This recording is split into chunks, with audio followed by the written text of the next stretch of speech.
one-way streets. Slow down and enjoy a fantastic dinner at the lake with family and friends this holiday season. The Woodcliff Restaurant is Santa approved. Check them out at thewoodcliffrestaurant.com or on Facebook for specials and events.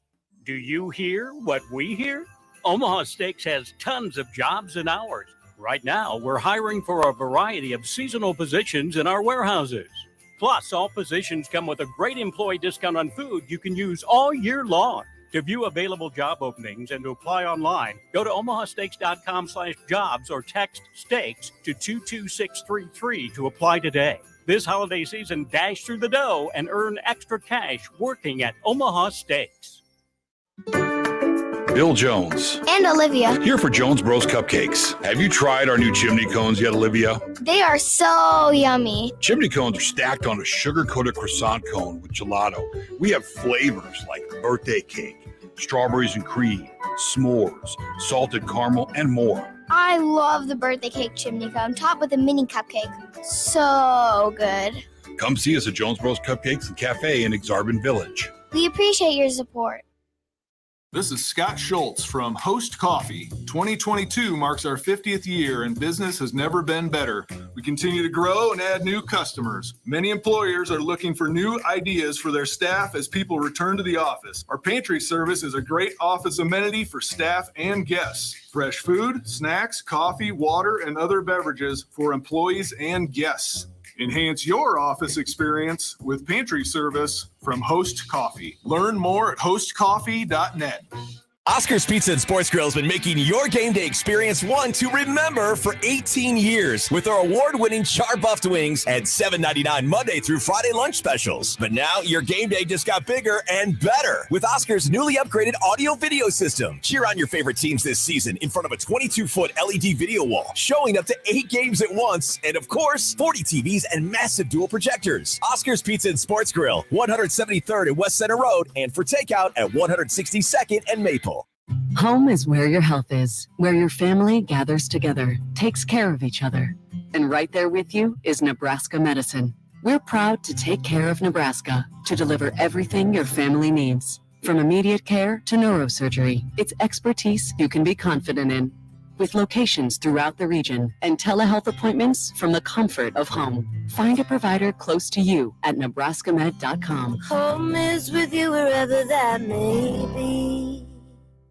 Listen to the Woodhouse Auto Family Blue Jay shoot-around and overtime shows. The Creighton men's basketball pregame and postgame shows on 1620 The Zone. The Woodhouse Auto Family Blue Jay shoot-around and overtime shows are also presented by Burton AC Heating, Plumbing, and More, by Barry Law, by Union Bank and Trust, by DJ's Dugout, and by McGow Law. Before and after each Creighton game, exclusively on your home for the Creighton Blue Jays. 1620 The Zone, 1620 The Zone mobile app, and 1620thezone.com. Shop Woodhouse Place Hyundai and Nissan, 144th and Giles. KOZN, Bellevue, Omaha, Council Bluffs. A crossover is crossover dribble. For the crossover. Kyrie Irving, crossover in the lane. One of the most famous crossovers of all time. Behind the back, an ankle breaker on Chris Paul. Crossover. Double crossover. The crossover continues to evolve. All right, time for the crossover. I haven't seen you guys in a week. Yeah. How you doing? You have a good Thanksgiving? How was Stark Vegas and other places? Your tour looked amazing. It's a by the really way. small town. Like when they say it's the outpost of the SEC, it is. There's nothing to the town except for the university. Cool. Gary, I feel like you should write a book about all these places you've been to called Stark Vegas and Other Places. Stark Vegas and more. Yeah, I could do that. I could go on a dining tour. Bulldog Burger Company, by the way, I recommend in Stark Vegas. You could do food recommendations. It could be like kind of a travel companion book to all the remote and obscure sports places you've been to. Aren't you guys in like Montana next week? We go Denton, Texas, Des Moines, and Missoula or Bozeman, Montana. Yep. There you go. See, that's what I mean. That's pretty random. You just start taking some notes. You got a whole book filled up by the end of the year. Hey, that Wednesday, Thursday, Friday, Saturday. I have 4 nights in the Embassy Suites in Destin. Yeah. Those are some good points to put on my old Hilton Honors account. So here's a question. Here's what shows you. Think about towns that are only like 25, 30,000 people, and that includes a 22,000 enrollment school. Yeah. Of like towns in Nebraska, you could go, man, you could have an SEC program there. So I went to their football stadium, which is not very big at all. Like it's small. It looks large, but capacity is about 55,000. Yeah. And I said, Ole Miss is kind of like that too. And I said, how come it's not larger? And the person that was giving me a tour of their facility said, one, our fan base, we don't have much to draw from. He goes, we just don't have a lot of people around here. And he goes, we don't have enough hotels to have like an 80,000 seat stadium. He goes, we only have like a handful of hotels that you would consider, I want to stay in for the weekend. And he goes, they just gouge people right and left. He goes, so we don't have large facilities because people have to drive a long way to get here. Yeah. Like the biggest city, Birmingham's 2 hours away. Jackson is 125 miles away. I said, what's the difference between the Ole Miss and Mississippi State fans? And this guy goes, we're a little bit conservative. He goes, we might be farmers. He goes, and Ole Miss, a little slower talking. He goes, Ole Miss, they're a little bit more liberal, a little bit more partier, but we do party well. He goes, they're probably, sons and daughters of dentists and lawyers. He goes, they're the fancy people. We're the blue collar people of Mississippi. I love that. But that's why it's such a great rivalry. But it's basically the like Egg Bowl. 3 main roads in Starkville. It's amazing. Wow. It's amazing how you can have an SE, like, just imagine the scene if and when Alabama comes to town. you know, every other year. That's insane to bring that program with all of its weight into that little tiny baby town. Now, every business has something Mississippi State. You see so many people wearing maroon and white, like are in the town at Walmart or at, out to eat at walk-ons or something like that.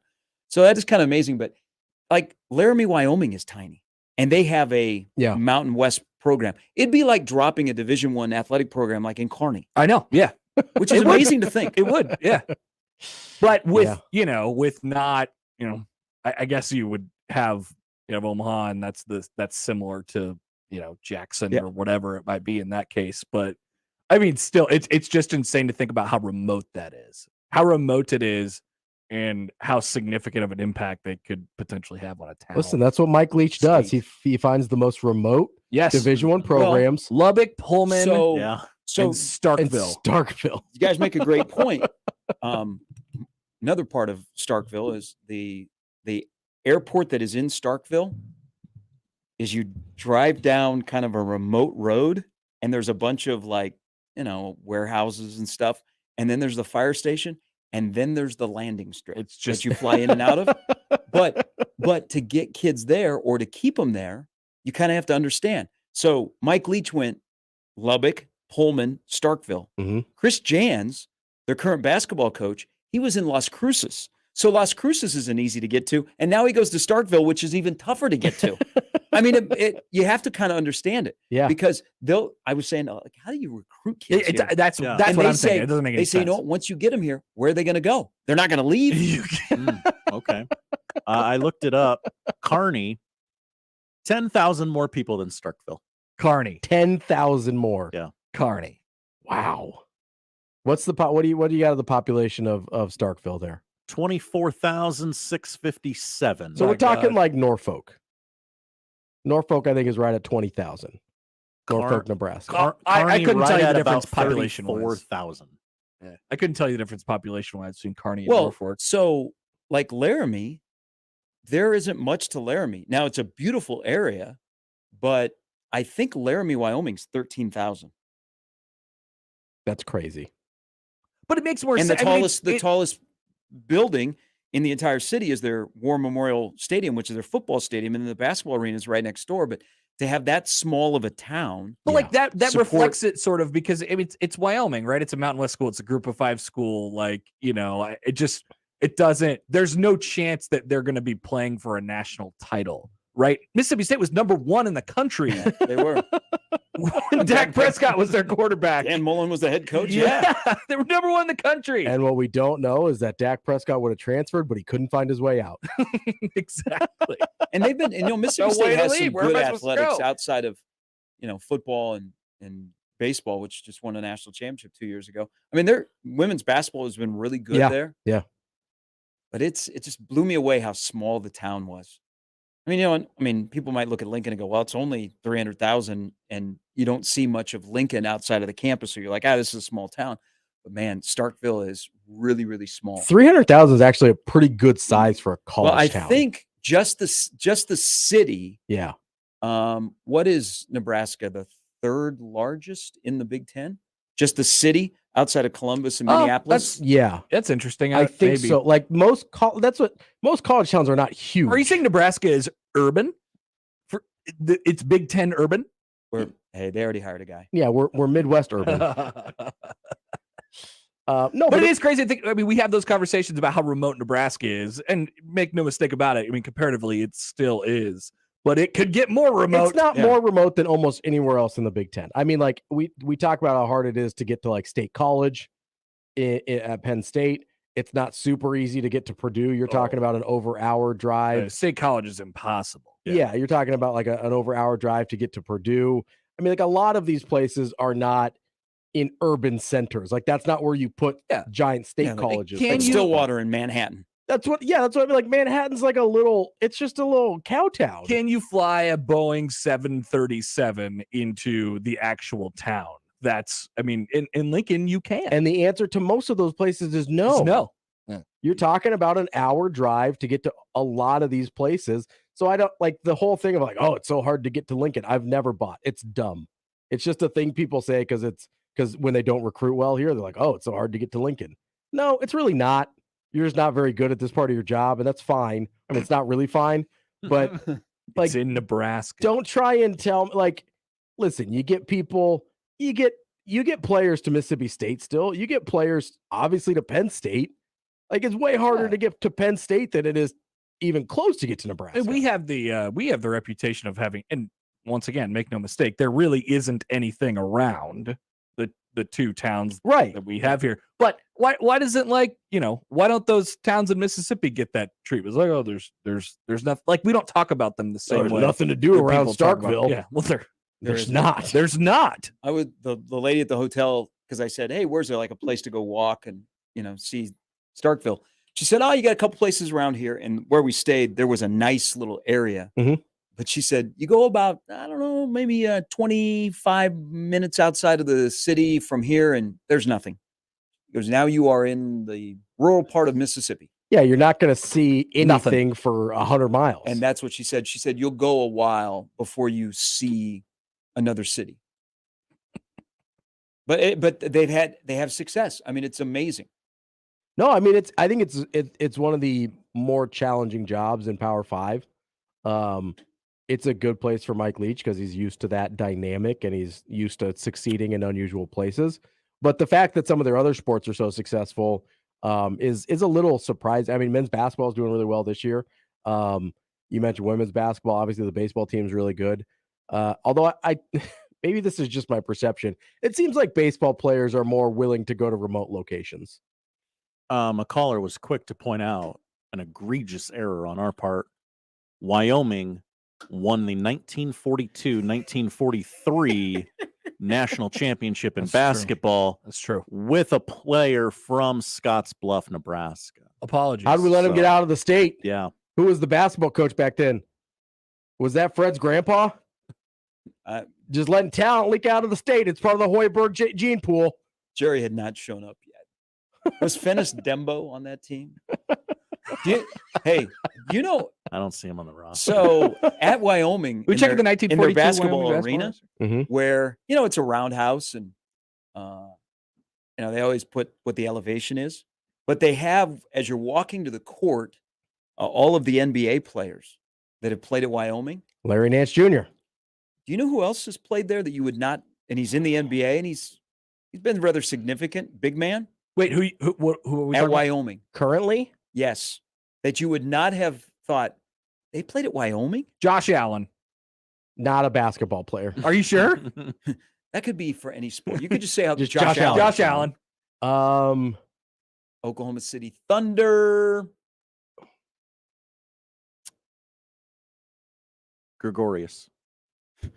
Gregorius. I don't know the guy's name. He's talking about Shea Gilgeous-Alexander? Yes. He played at Kentucky. Yeah, that was not Gregorius. Gregorius. Look, I took a shot. None of you did. It had to be. Well, not a big man also. He's a guard. Gregorius. Is he currently with the Thunder? Is that what you're saying? No, he's currently in the NBA, though. Steven Adams. He was a St. Mary's guy, wasn't he? I thought he was straight from Australia. So, or New I Zealand. thought it was just Pittsburgh, but he's up. Oh, Pitt. That's right. Pitt. He's up at Wyoming. Like when I was last there, I was like, you saw Steven Adams? Steven Adams is up on the wall. And I'm like, on the wall? I don't remember him playing at Wyoming. Are you sure it was the right Steven Adams? The Steven Adams is in the NBA. You don't really mix him up. So unless it's with Jason Momoa. True. Yeah.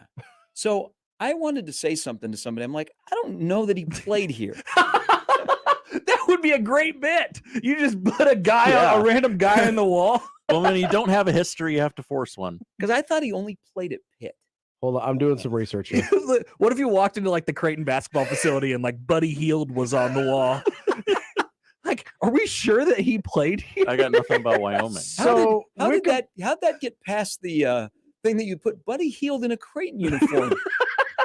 I don't know. He did play in the building at least. I don't think Steven Adams went to Wyoming. That's when you go into Laramie. I don't know why Steven Adams once played here. I don't know why I've taken this long to bring this up, but he was on the wall. I don't. So according a photo or the name? No, a photo. Okay. According to the Wikipedia, he went to Notre Dame Prep School in Massachusetts to acclimate himself for one semester to American basketball before enrolling at Pitt in June of 2012. I don't think he played for Wyoming. I don't think he ever even went to Wyoming. I need to go back and. This is not. Do you have a thing? If you do have do you have a contact number? How old would you guess Steven Adams is right now? Oh, great question. 34. Gary? Late 30s. 29. No way. 29. No way. Wow. Yeah. He's been around for a while. Huh. He did not. This did not happen. There's no Wyoming. This is not I know a thing. that I took a picture because I was like, I don't remember him playing at Wyoming. I think I told somebody on the travel party. I was like, I think that's wrong. I don't think he played. Okay, there. is it in their facility or in their gym on the wall, like on their locker room? The word Wyoming does not appear in his Wikipedia page. I don't know. Do you have a twin brother that played there? Also named Steven? That would be confusing, wouldn't it? That would be very confusing. I just Googled Steven Adams, Wyoming, and I've got some obituaries. Yeah. I don't think any of them are the NBA player. It's too generic a name to. Well, maybe nobody goes to Wyoming, so you'd never know, and you could just disguise that. I think that's it. I wonder if that's a terrific prank, though. Trolling your own fan base, like you don't pay attention to us, and we'll prove it. Wait, I wonder. You get recruits in the building. He's like, "Oh, Steven Adams, I know wonder him." If he think about it twice. I wonder if he like went back and finished his degree online at Wyoming. So they put him in a uniform. And so they're like, "Hey, Steven Adams went to Wyoming." I'm trying to find pictures of Took this. a visit. Yeah. I don't think it exists. I think I'm going to text the person that I remember I brought that up to. I was like stunned. Think this is a thing that didn't happen. I think Wyoming is trolling everyone.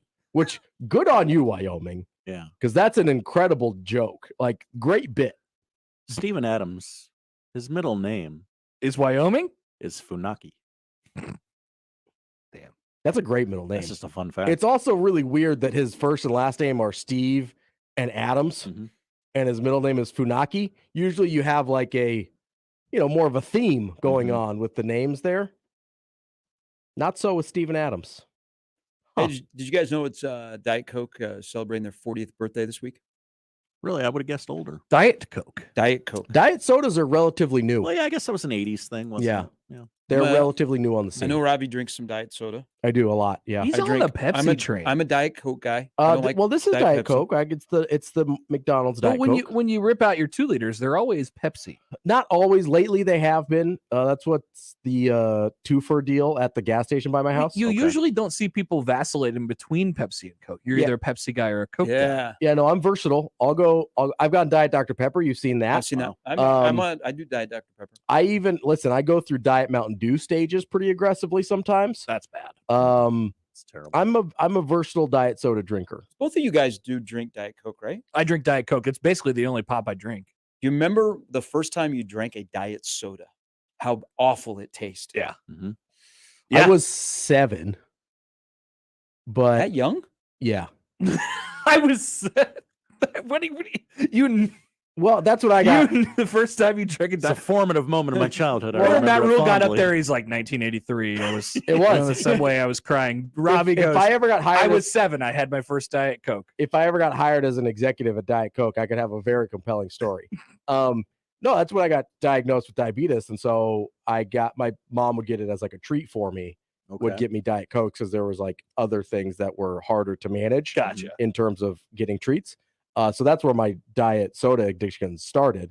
But it was definitely when I was 7 years old. I don't remember if it was a Diet Coke. And now I'm at the point where like Coca-Cola is too much. Yeah, it makes my And stomach you can hurt. tell the difference right away if There's a somebody buzz. messes up and Your they teeth, give you a your teeth start. I like, can smell it. Like if I smell a soda, I can tell you if it's diet or regular. I can feel it on my teeth. When in my parents' household growing up, they drank diet caffeine-free Pepsi. That's weird. That sounds And bad. So That's weird. growing up, if I wanted a pop, that's what was in the house. So I drink one. It came in like the gold cans, yeah, right? Yeah. And then My aunt did that. I got in like high school and had, real soda, real pop. And I realized, oh my gosh, my parents have brown water in the house. Why are they subjecting me to this? Why was I lied to? No, the diet caffeine free is a weird move. Yeah. It's a weird tab. move. Because it was in like the brown. It was in the brown. They were like golden. They were like golden golden bronze or cans. Brown, yeah. It's like, this just doesn't seem appealing in any way. Nope, it doesn't. Just seems like the can was full of water and it rusted. And And then that's why the can looks like that, and that's why the water looks like that. Now there's bubble water options. Yeah, there's other non-soda options to Yeah. drink.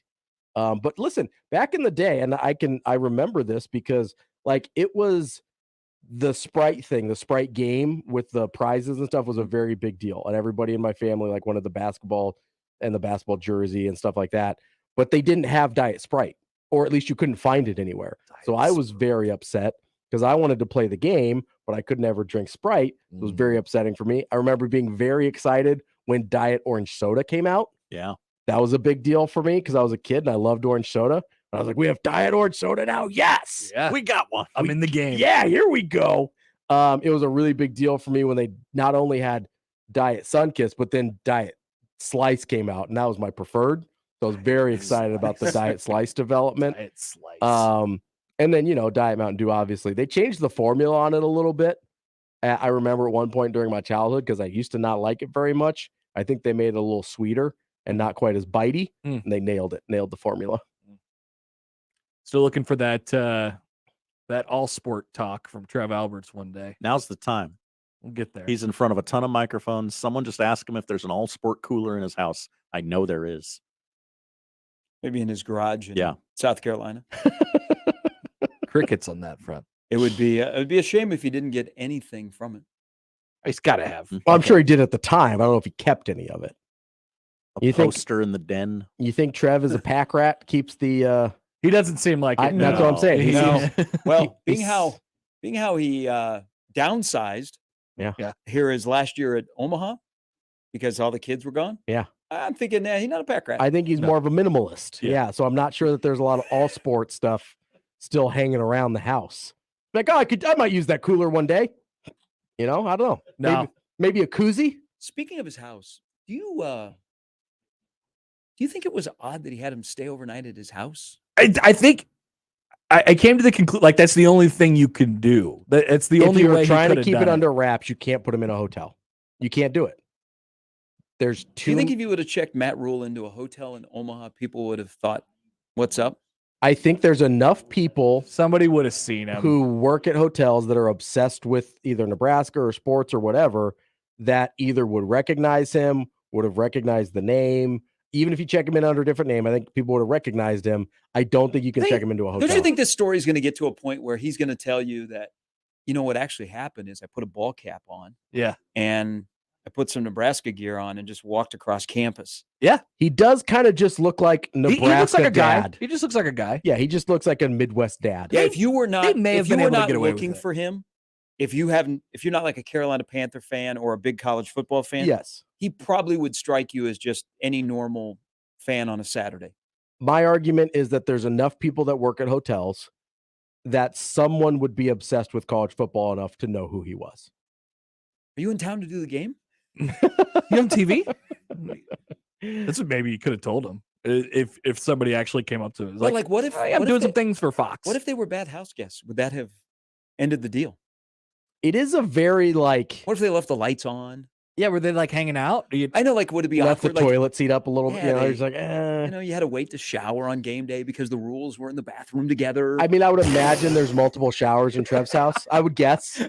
I'm just gonna go out on a limb there. Do you think Trev has a casita? Do you think they brought him in and gave him a tour and they say, hey, we got some fresh towels? You know, you need anything else? Yeah. You know, the bedding, do you need another pillow? Yeah, I think it was a very, very normal Midwestern welcome. Yes. Like, you're staying at my house, so all of the things that I have at my house are available to you. But they always give you the tour. Yeah. They're like, hey, let me show you where you're staying. You know, put your things down here. You got Here's some the bathroom blankets down the hall. and there's some towels. Here's the towel closet if you need more. If you need another blanket, We'll just be here's upstairs. a couple. Let us know if you need anything. If you need anything at all, if you're hungry, the fridge is open. Yep. Whatever what's you mine want. is yours. We got some all sport in the fridge. Hey, do you think like at 2:30 in the morning, Matt Rule got up and went to the fridge? Oh, there's some leftover chocolate cake. Just raiding the fridge. Just sitting in the kitchen contemplating if this is the job for him. Yeah. Eating. Do you think he was like staying in Trev's extra bedroom and ever thought to himself, like, what am I doing here? Why am I sleeping at this guy's house? I'm a grown man. I'm an adult. I'm going to make $8 million next year not to do anything. What am I doing here?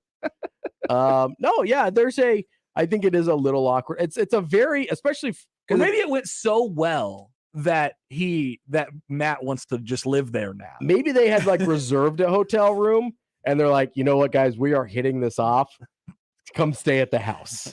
He said yesterday on Rich Eisen's show that he's in the hotel right now. His wife's out looking for houses, and He's living that Mike Riley life right now. He's living the Mike Riley life a little bit.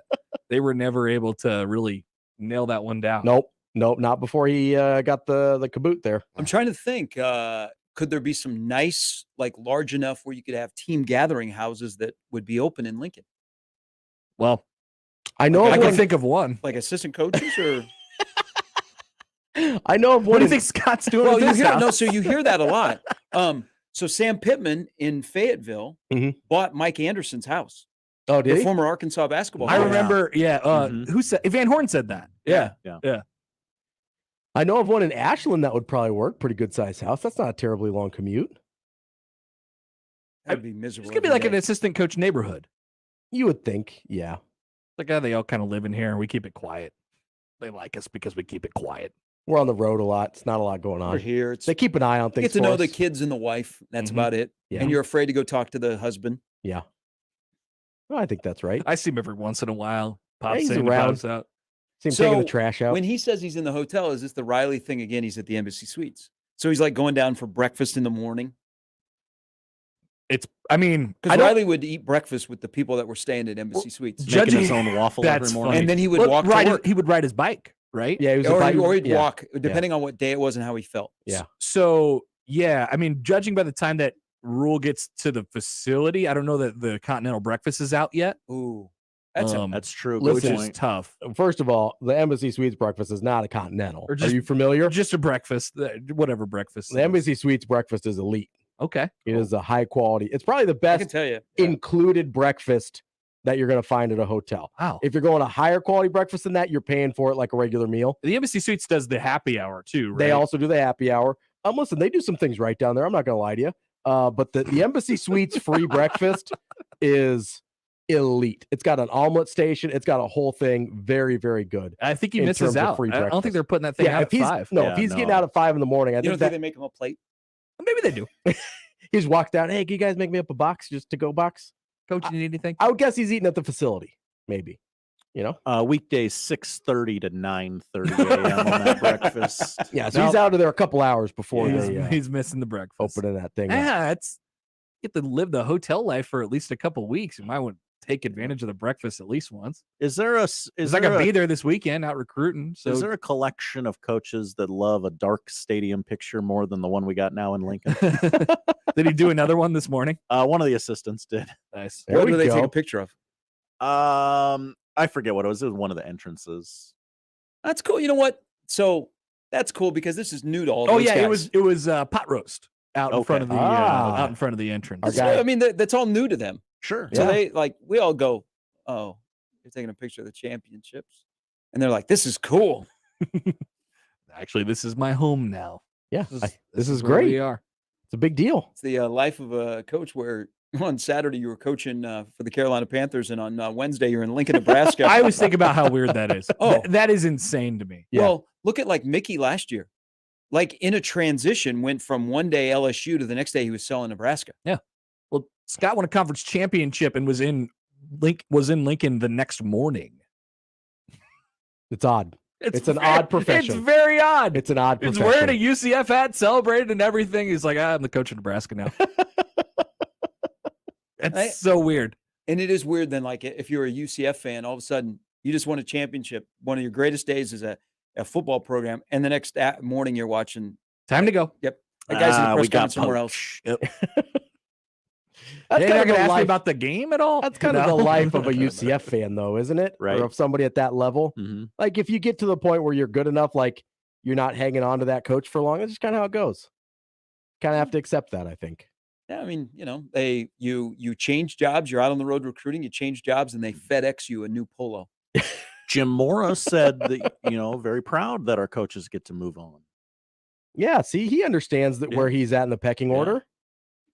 He's like, EJ Barthel, too good for stores. Got to come to Lincoln. I get it. Jake Peets. No report on whether he's here yet, but Sipple said that his hire could be contingent on whether or not Mickey Joseph is here, which is interesting. Okay. That is not what Pete Thamel was reporting. Says, however, Husker Online has learned that the deal with Pete's is not done and could be contingent on whether Mickey Joseph is a part of the full-time staff. I'm assuming Pete's would want him to stay. Is that the inclination? That's the sense I get. Okay. Oh, and their familiarity with each other. Okay. All right. Interesting. So it's not a done deal with Jake Peets yet. Interesting. It seems. How does Matt Rule feel? Yeah. Apparently he likes Jake Peets. Does he want to keep Mickey? How badly does he want to keep Mickey? That is the question. How badly does Mickey want to be here? Which hoops will he? Yeah, I mean, I think that's more of it. It seems like Rule wants to keep him, but I don't know how many hoops you jump through to keep a guy. Yeah. Yeah. I mean, as you're assembling your staff, we don't know. I don't really, that's one thing that has not come up is like who he's had as his wide receiver coach along the way that Joe has been Daly. a prominent. Yeah, I mean, Joe Daly, but so Joe Daly, who, by the way, loves Matt Rule. Mm-hmm. Joe Daly has a bright future in the NFL. Mm-hmm. He does. Like yeah. he is moving up the ranks, but he would be a guy that would be really interesting. I think he's really well regarded if you in said, coaching hey, circles. You want to come back to college, but I know in the NFL circles, especially in Carolina, they love him. Yeah, I think he's well regarded. Talk about a weird football career from Yes. Joe Daly from high school in New Jersey to here at Nebraska to ending up in the NFL. I loved Joe Daly when he was here. I felt so bad for him. I thought in 2004, if Frank was still the head coach of the offense they were running, it was Joe Daly's turn. Yeah. I felt really bad for him because of the transition. Then he had to huck it, chuck it. Well, yeah, like he was not recruited to do what he was being asked to do. He did his best. The direct opposite. Yeah, he was like literally the exact opposite. Yeah. And I think it probably would have looked different than like a Jamal Lord offense. I think they probably would have tried to do some things, but it certainly was not a West Coast offense. I always have felt bad for Joe Daly because like that's as bad of a transition as you can have in a coaching change. And it just, I felt like he probably didn't get the college experience he had wanted. Well, and then you had, what's your number one Joe Daly memory, unfortunately? Southern Miss game. Yeah. Yeah. Throws an interception at the end of the game. Yeah. And that they tried to make him throw the football 500 times. Yeah, that was rough. That was rough on him. So much fun. That's probably more than he'd thrown the ball in his entire life. Like combined, even in practice. Sometimes with Joe. Okay, guys. Alrighty, have a good show. That is the crossover. We'll keep you updated on any assistant coach movement throughout the show today. I've done some spreadsheeting. We'll get to that. Yeah, you have. As well. Mitch, Sherman, Max Olson, and Robin Washut will join. The lineup is powered by the Roof Rees. John Higgins, Weather Guard. We'll start things off next. That's the crossover. The Connor Happer Show is next on 1620 The Zone. Your Omaha area forecast from the Godfather's Pizza Weather Center and KETV News Watch 7 on 1620 The Zone. Breezy and cold for your Wednesday. Wind chill values will dip down into the single digits in the morning as west and northwest winds gust up to 25 miles per hour. Nothing but sunshine, though, with highs around 30. I'm meteorologist Sean Everson from KETV News Watch 7. The college basketball season is here, and if you're looking for tickets to the biggest games, be sure to check out ticketsforless.com. Whether you love the Huskers, Creighton, or UNO, ticketsforless.com has the best selection of seats with all no per ticket fees. Plus, you can save on every ticket when you order using the promo code THEZONE at ticketsforless.com. That's right. Simply enter the code THEZONE at checkout, and you'll save on basketball tickets to Nebraska, Creighton, and UNO. And you'll save just because you're listening to the show as well. Shop for seats for your favorite events now and save at ticketsforless.com. Do you hear what we hear? Omaha Steaks has tons of jobs and hours. Right now, we're hiring for a variety of seasonal positions in our warehouses. Plus, all positions come with a great employee discount on food you can use all year long. To view available job openings and to apply online, go to omahasteaks.com/jobs or text steaks to 22633 to apply today. This holiday season, dash through the dough and earn extra cash working at Omaha Steaks. From basketball to volleyball, baseball to softball, soccer, tennis, and so much more, the Creighton sports season is packed with action. The 1620 The Jays podcast, presented by Barry Law, covers it all. Each week, we visit with Blue Jay athletes and coaches to hear their stories and document their climb through the Big East Conference. The 1620 The Jays podcast drops each Friday morning and is found at 1620thezone.com and all major podcast platforms. Just search 1620 The Jays. Covering all things Creighton Blue Jays, it's the 1620 The Jays podcast, presented by Barry Law from 1620 The Zone. Hi, everybody. Gary Sharp, voice of Omaha men's basketball. The Mavs continue their road trip, this time in the state of Texas, where they take on mid-major power North Texas. We'll have all the play-by-play action coming up on Saturday, December 3rd, as the Mavs take on North Texas right here on News Talk 1290 Coil. Ray Magliozzi here for eBay Motors.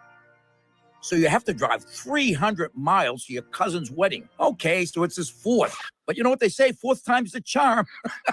Well, here's the problem. Your tires are as bald as I am. But lucky for you, eBay Motors has tires for just about every make and model. Plus wheels, lug nuts, jack stands, and more. 122 million parts. Do they have tissues? Oh, good, because I'm definitely a crier. Get the right parts at the right prices. eBay Motors. Let's ride.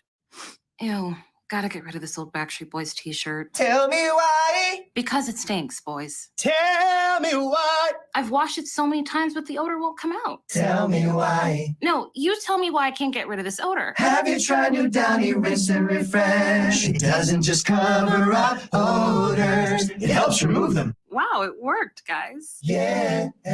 Downy Rinse and Refresh removes more odor in one wash than the leading value detergent in 3 washes. Find it wherever you buy laundry products. This is Darcy with Dingman's Collision Center. We have run our business for years by helping the vehicle owner retain the value of their vehicle by working for them with warranted, safe, high-standard repairs. For this reason, Omaha vehicle owners have chosen Dingman's to repair their vehicles. Your loyalty has been shown through repeat business and amazing referrals. You've also voted us first place Best of Omaha for the past 17 years. We want to say thank you for choosing the Dingman family and our incredible technicians to repair your vehicles. At Dingman's, we'd rather be the best than apologize for anything less. Prescription products require an online consultation with a healthcare provider who will determine if a prescription is appropriate. Restrictions apply. See website for full details and important safety information. Subscription required.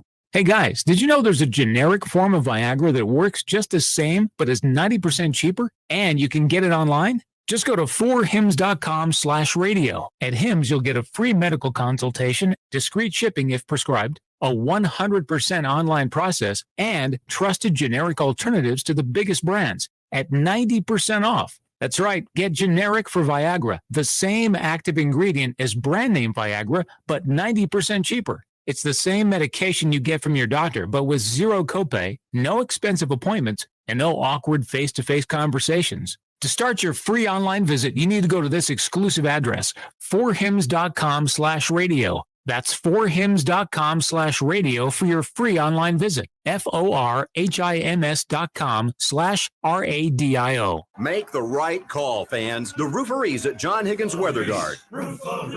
Equitable Bank. We take banking personally. EquitableOnline.com. It's the Connor Happer Show with Connor Happer and Josh Otson. Let's get ready to rumble. Licensing of the phrase "let's get ready to rumble" just over the last 7+ years internationally is grossed approximately close to $400 million in retail sales. Really? You guys look like, what do they look like, Jimmy? Dorks. They look like a couple of dorks. On 1620, The Zone. Josh, I just saw your little screenshot there that we have on the stream at 1620thezone.com. Also our YouTube I don't know what you're page, talking about. 1620 The Zone TV. Shout out YouTube commenters today. Hi, guys. Love the YouTubers. Love the chat. Go ahead. Talk about whatever you're going to talk about today. Don't mind us. We're just doing a radio show. But for those of you not watching and maybe just listening on the good old-fashioned AM radio, Josh has placed on a gravestone Scott Shanley's mentions. R.I.P. Yeah. I think I got a bone to pick with you, Josh. What's the deal? The other shows get Scott Shanley on. The only show without Scott Shanley, the Connor Happer Show. I think we got to call Scott Shanley. It's time to call Scott Shanley. Look, they zig, we zag, okay? Yeah, who's the opposite of Scott Shanley, I guess. Ooh, yeah, we need a defensive lineman who played at Iowa. Offensive lineman? And never won a Super Bowl. I love it. Yeah. We'll find that. There's got to be somebody who's in that category. A few people at least. All right. Welcome in, everybody. Happy Wednesday. We will continue to track all of the latest that we can track on the Nebraska assistant coaching search. The picture I would call right now. Now, it's Wednesday. I don't know. It is, famously. I don't know when the sort of target date. I think you probably want to have your staff in place, maybe not by the weekend, but at some point before the weekend is out. Friday was the day that the insiders were passing around. Yeah, well, the thing about Friday is it's when the recruiting period opens back up and coaches go back on the road in the contact period, and so they're going to be in houses. And Nebraska, Matt Rule wants to be able to use that period to, its fullest extent. Because the signing date is less than a month away now, or the signing period, the first signing period is a little under a month away now. So you're going to visit recruits that are already committed in the class that were holdovers from the previous coaching staff, and then some high priority guys for you, and maybe even some high priority guys as you sort of continue on through the cycle as well. So you want to probably try and have a staff in place by this weekend. And I would say as of right now, halfway through the week, I would call the picture pretty murky. It does feel like the next sort of domino to fall, or the next domino that has to fall. I think you got to answer the Mickey question. You got to answer. That was one of the first things that we pointed out. Obviously, there's a reason why it was a topic of priority really, really early. But that just seems to be the thing that's sort of hanging over this entire deal right now. All right. Okay. So what are you going to do with Mickey? Is he in? Is he out? Who wants who to stay? Does Mickey want to be a head coach and go somewhere else? Is there a lack of places to do that? I was telling those guys during the break, he might have been a pretty decent fit. I'm not sure. I don't know if Tulane would have gone for it. But Willie Fritz announced that he's staying, and Georgia Tech said that they're hiring their interim guy to be their head coach. So Willie Fritz sort of paved the way for him to stay, and he's doing that. Or maybe the Georgia Tech thing was in reaction to Willie Fritz staying at Tulane. So if Willie Fritz would have left, I mean, that might have been a pretty good landing spot and a thing that Mickey Joseph a job that Mickey Joseph could pursue, that job is not going to be open. So, I mean, I continue to think that the ball is in Mickey's court. And it's either he's got to make a decision on what he wants to do or what role he wants to be in, or it's coming down to dollars and cents. And either way, Nebraska's got to have an answer pretty soon here. I don't know that at any point it's going to get into like, okay, we're in scary territory here, but you want to move things pretty quickly before you get out and start talking to recruits. Like, you don't want to go out this weekend and have uncertainty on your staff and, be telling recruits one thing and another thing actually happens, especially as it pertains to Mickey Joseph, who is, the top recruiter that is currently on the staff. So you got to have an answer. I think that's the next domino to fall. There's others that are, we know Marcus Satterfield's going to be here as the offensive coordinator. We know EJ Barthel's going to be here as the running backs coach. We know that Terrence Knighton's going to be here in some way, shape, or form. Same with Evan Cooper. He seems like a full-time staff member and the strength and conditioning guy. And then Ed Foley is the possible, analyst or special teams coordinator, and however they mess with that. And then there was the report this morning that Jake Peets, from Pete Thamel, Jake Peets was going to come over from the Rams and be Nebraska's quarterbacks coach. And then he also said, there's a possibility that he runs into a special teams role as well. And then Sipple's report that might be contingent on whether or not Mickey Joseph is here.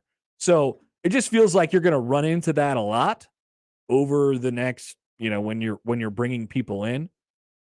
So that's the next question you sort of have to answer, right? Like, I don't know. I feel like that air probably needs to be cleared today. On Saturday, when you were doing the big announcement show, did you think on Wednesday you would not have an answer to the Mickey Joseph question? I brought it up on the Saturday show, and I said I wondered out loud if they would have an answer to the Mickey Joseph question when Matt talked on Monday. I just think I thought that was a conversation that you probably needed to have before you introduce the guy. So I guess, and maybe they did, and it's sort of still, in Mickey's court at this point, and he's got to sort of make up his mind and see where things are at from his regard. But to answer your question, Josh, I guess yes. I think it was it's one of the first questions that, look, it was like the second question at the press conference. What are you going to do with Mickey Joseph? I think he's a good coach, and we'll see sort of what happens, right? Seems to be a bit of posturing going on. Right. But from my very, very outside view. But yes, I did think that we might have some finality by now. Yeah. To that question. All right. So we'll keep an eye on that. I don't want to portray like too much urgency here, but I think this has got to be done we got to know one way or the other. Today would be great. Before 2:00. Yeah, that would be even better. That would be even better. But today, as the only show on 1620 today from 6A to 6P without Scott Shanley, we need that Mickey Joseph bump. We are here for you guys, though. You can always get in touch with the show, 402-951-1620. Call or text that number. Tweet at Happer Show, at Connor Happer on the JTech Construction Zone Twitter feed. And you can comment on our YouTube feed. You can watch at 1620thezone.com as well. Email the Equitable Bank inbox at Connor at 1620thezone.com. Let's go to the phones to start things off today. Alan is with us now on the Les Hills Harley-Davidson hotline. Hi, Alan. Good morning, gentlemen. How are you today? Excellent. How are you? I'm good. So yesterday, I heard Josh saying we got to figure out something to put on the wheel. Yeah, he's having withdrawals. He needs the wheel back. It's a tough time for me. I am too. Not lying. But I don't know a lot about any of these assistants other than Mickey Joseph, who, I just know from what we've learned the last few months. So my thought is can we do an assistant coaching wheel? Once they get hired, can we put them on the wheel, and then you guys grade them out for like recruiting prowess, what they've done, and maybe just kind of introduce us to the assistant coaches that are hired, and maybe even the grad assistants or whatever, just to give us a better knowledge. Because I mean, I'm just too damn busy in my days to do all this Googling. You know what I mean? Hey, I'm with you. Leave the Googling to us, Alan. Right. And then the other thing is the Royals, man.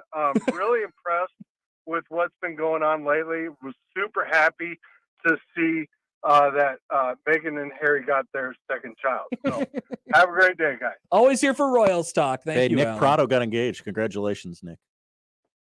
He did? Yeah. Oh, wow. The president didn't see anything about that. Don't you follow the Royals on Twitter? I was too busy spread cheating last busy night. I have this idea, and then I'm like, okay, I can knock this out in like a half hour, right? Okay. And then it's like 2-3 hours later because I always want to add stuff. So I was, you want it to be just right. My eyes were burning a little bit last night in front of the old monitors. But Alan, I like this idea. We had the same thing suggested to us yesterday. I actually think that we should probably do this. I mean, if Josh if we want the wheel back, the wheel has been a staple. We haven't been a show for that long. Mm-hmm. Frankly, by the way, I am very happy to see all the people that are tweeting us their Spotify raps of us. That's actually I feel very blessed. That's a very big accomplishment for us. We haven't been around for very long. Yeah, and you're taking this is a 4-hour show. You're taking a large chunk out of your day and spending it with us. And that, thank you. Like we're kind of poking some fun at it. On Twitter, we're number 3 on a lot of people's. It's good. I'll take it. Somebody sent us one where, hey, my number 1 thing I listen to is white noise, and number 3 is you guys. I'm like, oh, okay, great. We're right behind white noise. I mean, but basically, for like a quarter or a third of this show's existence, we've had a wheel. Yeah, September to now. I think it's really tough. 2 or 3 months. It's been tough on all of us without the wheel. We grew to love the wheel as an integral character on this show. So, yeah, we're going to find creative ways to reintegrate the wheel. I think the wheel misses us too, if I had to guess. All right. On that spread cheating, we'll have that coming back after this. Mitch Sherman will join us at 11:30. Max Olson at 12:30. We talked to Max, remember, when it became sort of apparent that Matt Rule was a main candidate here. And then it happened. So, Max covered the Big 12, covered Baylor during that time pretty closely. So I wanted to get his sort of thought on him and the fit here, obviously, now that it's officially done. And then we'll talk to Robin Washut in the 1:00 hour because it is the very last ever Nebraska edition of the Big Ten ACC Challenge. What's your favorite Big Ten ACC Challenge memory? I know I'm putting you on the spot, making you choose, but there was that. Well, I can think of all of these games. Nebraska has had their tie-ins with Boston College. They played, I think they played Clemson at least twice. So random trips to Clemson. Wasn't last year the NC State game where Trey rode out on the scooter? Yeah, it was. Okay, perfect. That's it. Double overtime or something like that. That's the one then. That is the one I would have picked as well because it is the only one I can presently think of. They hosted Miami when they were like coming off of a Sweet 16. Like right around the time that Nebraska went to the tournament too. I felt like that was like a pretty big deal. But yes, we say goodbye to the Big Ten ACC Challenge this evening at 8:15 at PBA. All right, but on the spreadsheeting, we'll have that coming back. So let's just set it up real quickly. I tweeted a couple things about this last night. But Matt Rule, in one of his speeches, he talked about, and he was very definitive in the idea that if you get 40 sacks in a season, you win 10 games. 40 sacks win 10 games. So it just got me thinking about that specific part of it and turnovers, sacks and turnovers, explosive plays. Mostly we're talking about defensively, but there's an offensive component in here too when you start talking about turnover margin. And I started, and I pulled all of Rule's teams, his 4 teams at Temple and his 3 teams at Baylor, not his 3 Carolina teams. Sorry. And then way to really half-ass the spreadsheet. And then all of Nebraska's teams over that stretch. And I wanted to see what it churned out. I had an idea. And I thought that Matt Rule's teams, would get progressively better in turnover margin, and that was definitely true. But there was something else that popped up that sort of surprised me, and it runs counterintuitive to something that I've been saying over the last couple days. Radio tease. Ooh. Next on 1620 The Zone. I'm a fabulous driver. The Connor Happer Show I'm one of the best friends you could ever have in your life. on 1620 The Zone. I hate you. Ian Eagle here from Thursday Night Football on Westwood One. Coming up, AFC East action with Mac Jones and the Patriots hosting Josh Allen and the Bills. Buffalo is 8-3, but 0-2 in the division. Now they travel to New England for their first meeting of the year with Bill Belichick's 6-5 Pats. Join me and Jason McCourty for all the action on Thursday Night Football. If it's the NFL, it's on 1180 The Zone. He's back. Old Man Winter has arrived. If you notice the cold air leaking through your home's windows, give J-Tech Construction a call for a free estimate. Keep winter cold outdoors where it belongs. Let the official exterior experts of the Huskers, J-Tech Construction, upgrade you to triple pane replacement windows and start saving money on your energy bills. The cold doesn't have to mean higher heating costs. Get all the details by going to yourexteriorexperts.com. J-Tech Construction, the official exterior experts of the Huskers. There isn't a better time to save than right now at all 42 Degrees locations during our annual Black Friday sale with savings of up to 50%. The most knowledgeable and friendly staff. What are you waiting for? Save on Kraton, CBD, pipes, vaporizers, candles, Delta, and a whole lot more. Are you looking for certified premium e-juice or a premium disposable? Then come to the source 42 Degrees and save up to 50% during our annual Black Friday sale. 42 Degrees. Buy your mom's house. Nicotine is an addictive chemical. Last year, I enrolled my family for health care coverage through the health insurance marketplace. Do I need to enroll again? Yes, we have seen the plans available through the marketplace change, and new options may be available. You must re-enroll for 2023 to ensure you or your family are in the right plan for your budget and needs. One World Community Health Centers in Omaha can help. Just call 402-502-8888 to set up an appointment with a team member. I don't have health coverage, and I'm worried that if I get sick, I can't afford the medical bills. How do I get started? Getting started is easy and free. Just call to set up an appointment with a Navigator enrollment specialist. We will explain your coverage options, answer any questions, help you enroll, and see if you qualify for financial assistance. Open enrollment is November 1st through January 15th. Re-enroll in healthcare coverage or enroll for the first time. Call One World Community Health Centers at 402-502-8888 to set up an appointment.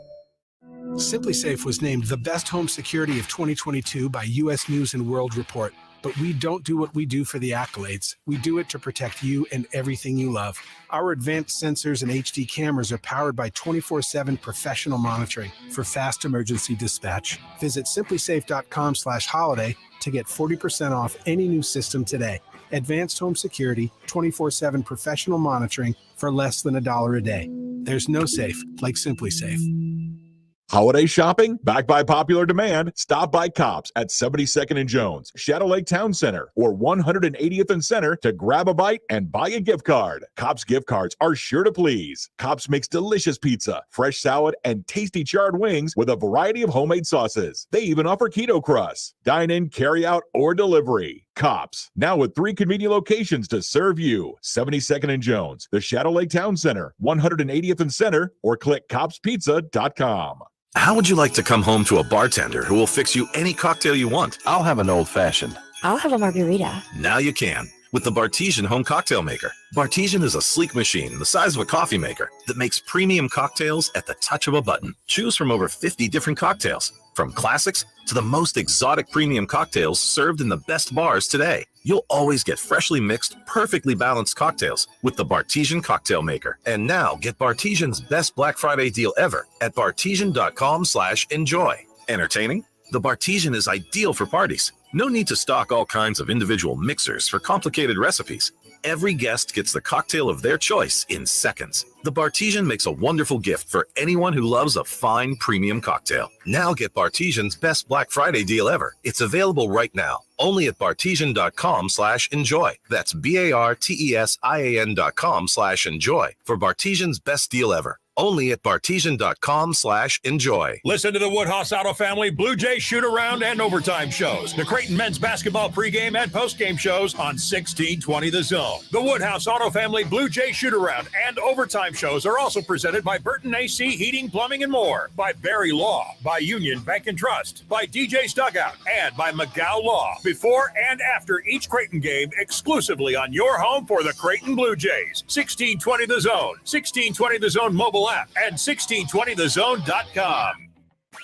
Shop Woodhouse Place Hyundai and Nissan, 144th and Giles.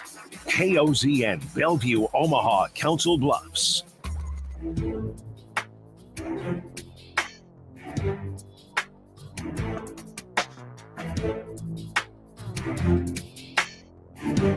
All right, let's hop in the sheets. If you like to follow along with some of the numbers, I'll throw a few at you here. Try not to bombard you with them. You want me playing slow jams under you this whole time? Yeah, in the sheets. But I tweeted him out.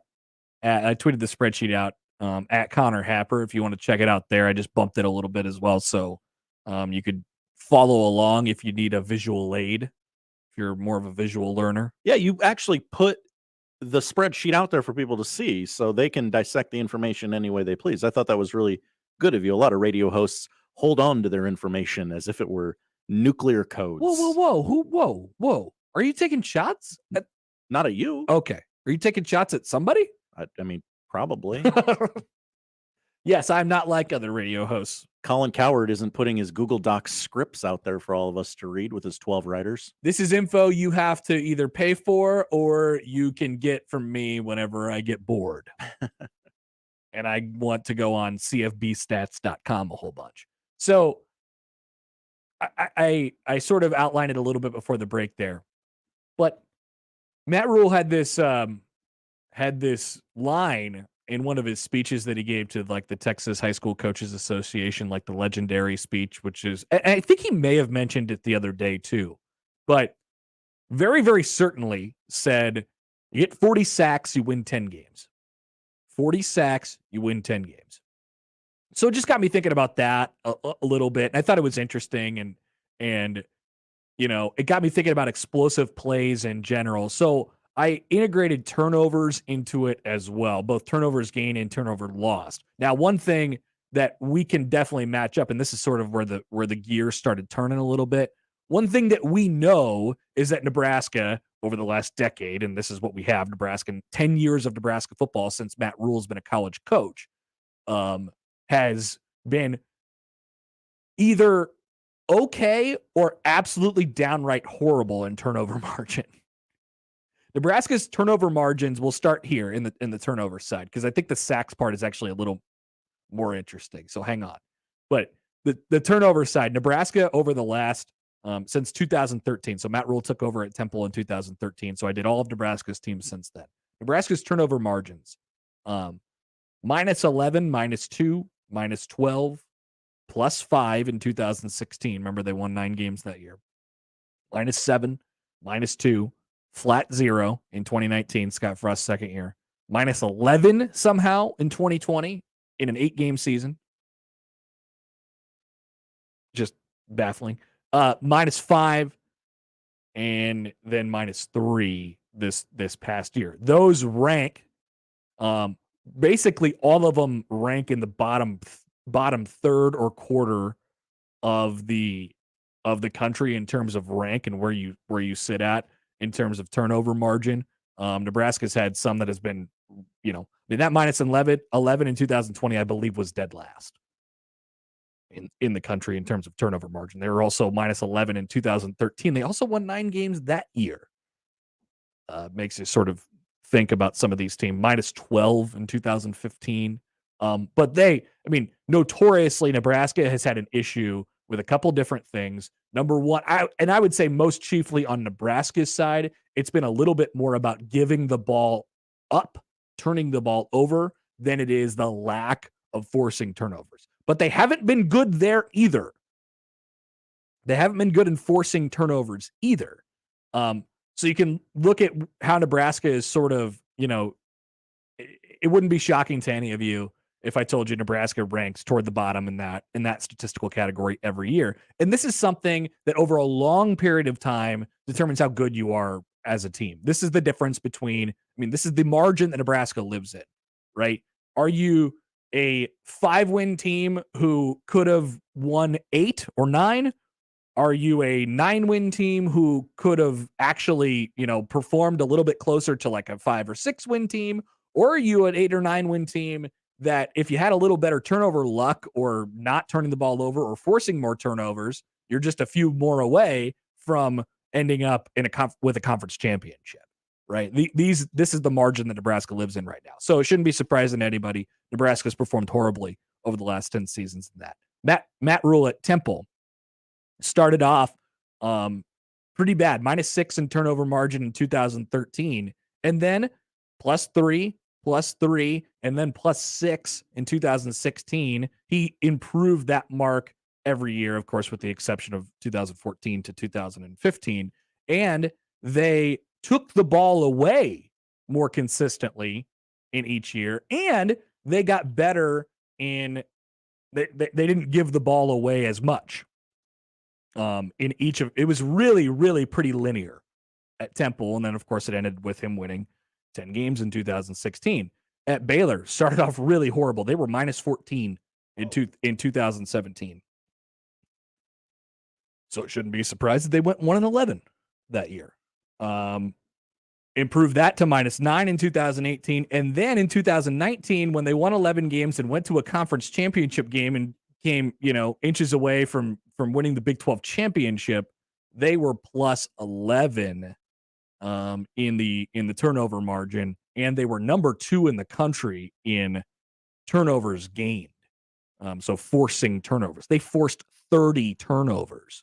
Matt Rule has had 2 seasons as a head coach where his teams have forced 30 turnovers. Nebraska over the last 10 years has only forced 23 times.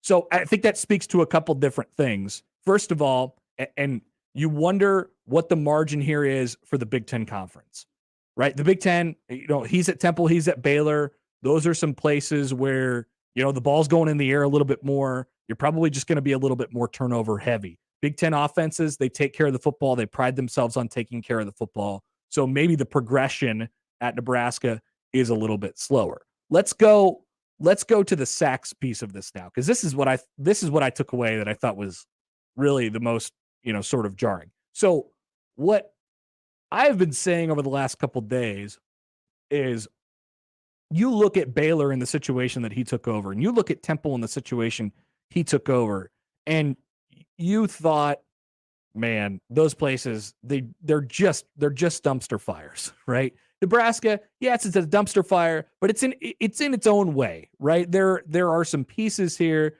that you actually like. Maybe you think from an overall talent level, Nebraska is not going 1-11 next year. Nebraska is not going 2-10 next year. It should start Matt Rule at a higher level, especially when you think about, the most comparable one is Baylor 2017, right? They went 1-11 that year.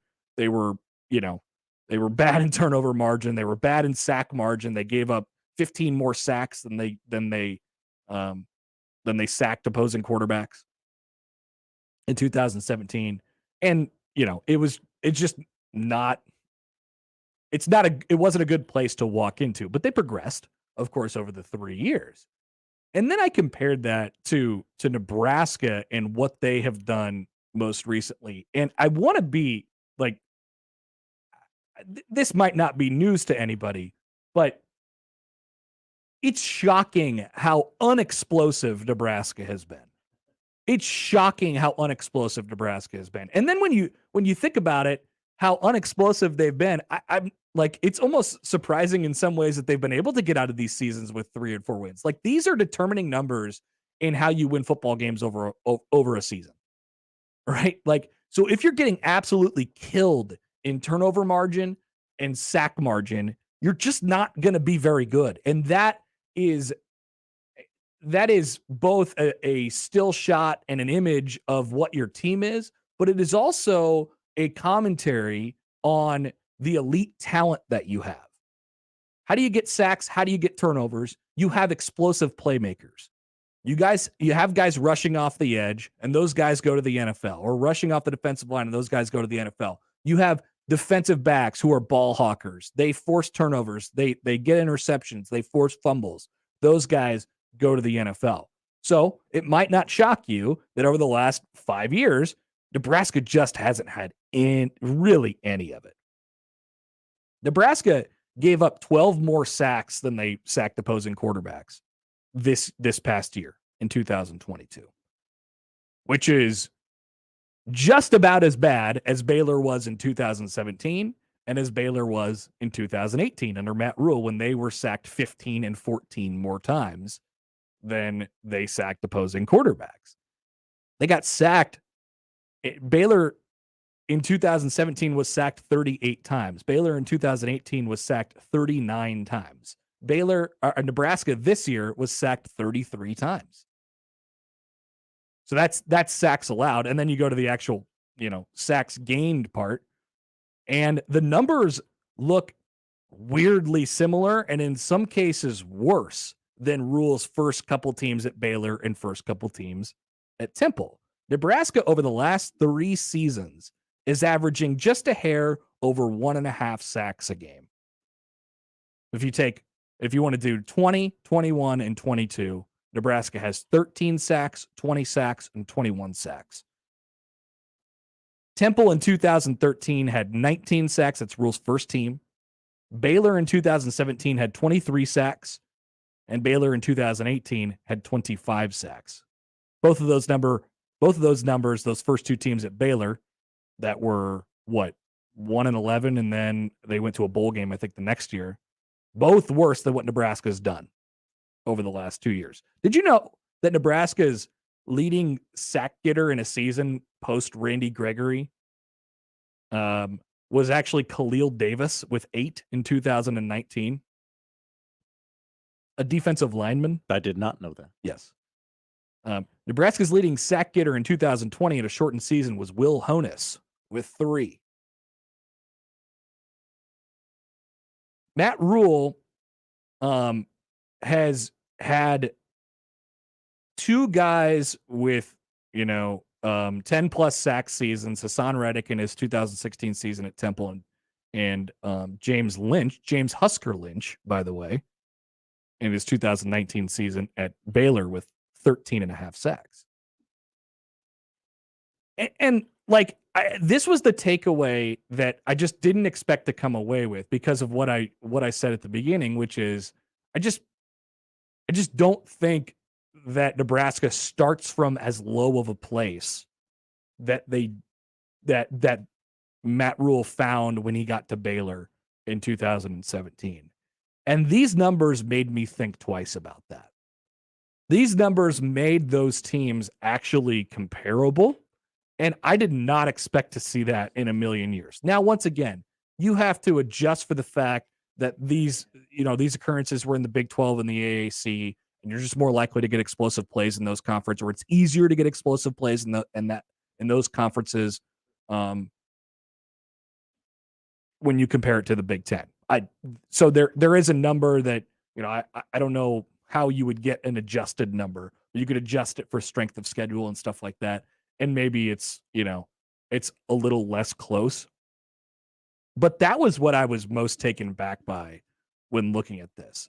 So can Matt Rule in 2023 turn Nebraska from a 20-sack team to a 25-sack team, a 30-sack team? Can he have a pass rusher or a defensive lineman or a linebacker or whatever that has more than 7 sacks in a season? Because Nebraska hasn't had a person get more than 7 sacks in a season, with the exception of Khalil Davis in 2019, since Randy Gregory left town in 2014. It's just like These are the things that win you games. And this is over a long period of time, but I really think that you need you need explosive plays, and it's shocking how unexplosive Nebraska has been over a long period of time now, both offensively and defensively. We thought they were going to be pretty explosive with Frost on the offensive side of the ball, but the Big Ten sort of mitigated that, or at least, obviously quieted that quite a bit to the point where it devolved all the way to where it devolved to this year. And from that standpoint, this looks like a harder turnaround. And this is going to be the main sort of thing that you're kind of watching right out of the gate in the Rule era, because he turned those Temple teams and those Baylor teams into, by the end of his tenure in his third and fourth year at Temple and in his third year at Baylor, they were really explosive. And they won games because of it. They forced turnovers. They didn't turn the ball over that much, and they sacked the quarterback. How long of a process is that going to be in the Big Ten? I'm almost asking the question, Josh, how will this adjust to the Big Ten? It's like I'm getting dangerously close to that, and I think that really is sort of the question here. So while we look at it in a macro sense of, no, I mean, Rule took these teams from 1 win to 6 to 10 and 11, in a 3-year span, and that's obviously great, and it's a fantastic track record. You have to sort of look at what got you there as well, and they have to get some guys and develop some guys who can sack the quarterback and take away the football on the defensive side of the ball. If they're going to try to be the team that I think they're going to be, they're going to try to be. So maybe my conclusion here is I'm going to back off a little bit on, hey, maybe this could be really good next year, and maybe it still will be. And your roster talent level, they could develop guys without playing games to get you to the point where, okay, we can have something here. We can have a 30 sack team in year one, and we can go plus in the turnover margin in year one. But what Nebraska's roster right now, at least, is made up of guys that have been here for 1 and 2 and 3 years. Nobody has done that. Nobody has done that. Nebraska's leading sack getter for each of the last 2 seasons is Garrett Nelson. It's 5 and 5.5 sacks. So it's either somebody else that steps in there, or you're going to have to live with that again and try and be ultra conservative on offense, because they're not explosive on defense. We know, that was Shenander's deal, right? Bend but don't break. They're going to try and be a lot more explosive on defense. We'll just see how fast that wheel turns. But maybe it's a little slower than I sort of thought it was at the beginning, just looking at these numbers. All right, quick phone call before we get to Mitch. We have Mike on the line. Hey, Mike, what's going on? Hey, guys, how are you? Good. Well, first off, I'm glad Matt Rule was here. He was one of the 4 that I wanted. I wanted Fickle, Matt Rule, Kiffin, or O'Brien. I thought it was important to have somebody with some Big Ten ties, at least, or Big Ten or SEC. And I know he coached Baylor in the Big 12, but he was in the Big Ten as a player, and I think he was on Penn State's coaching staff for a little while. Mm-hmm. So he knows it. But I personally think this is going to be his hardest job, just due to the pressure. I don't think he'll have dealt with the pressure that he's going to have here in Nebraska. I don't think the pressure at Baylor is going to be as big, and at Temple it wasn't going to be as big, and the pros I just throw the pros out, because it's a totally different game. Yeah. Coaching players that make more money than you do and things like that. But I guess I gotta trust Trev. But I think Trev is the best AD we've had, and since Byrne, and I gotta trust Trev. And the only thing I question about Trev is the length of the contract. When the Rule's longest tenure has been 4 years, why did he give him 8? But other than that, I think we got to trust Trev, and I think he'll do well. But I do think it's going to be Matt Rule's toughest job. Yeah, that he's had. It's interesting, Mike. Thanks for the call. Let's focus on that for just a minute. Matt Rule's toughest job. That is, I guess that is sort of running parallel to what I just talked about there. And I don't think I would have told you that 2 days ago. You know, because it's Baylor coming off of what they were coming off of. They had nobody on their roster when he got there, and like that's a really, really tough job. But what makes this job tough, I don't know if it's so much about the pressure, Mike. I think it's more about who's around you. And not necessarily his coach, not his coaching staff, not the people at Nebraska, the competition level in the Big Ten. His teams have been really, really explosive when they were good. They get 40 sacks a year, you win 10 games. That and you win the turnover margin, you win Big Ten games, right? How long have we talked about that? Nebraska's been so bad in that category. Big Ten teams pride themselves on being conservative, not turning the ball, doing everything they can to not turn the ball over. And you know, and also forcing that on the defensive side of the ball. So how quickly can they get to the point where they start to look like that from an explosive playmaker standpoint? They're going to need standouts. They're going to need standouts pretty quick in order to get to where you want to go in the matter of, 1, 2, and 3 years. You trust it, obviously. And now we're just talking about, okay, he's here. What's next? That's sort of the stage that I'm in now. So we're going to be doing a lot of spreadsheeting over the next 9 months or so.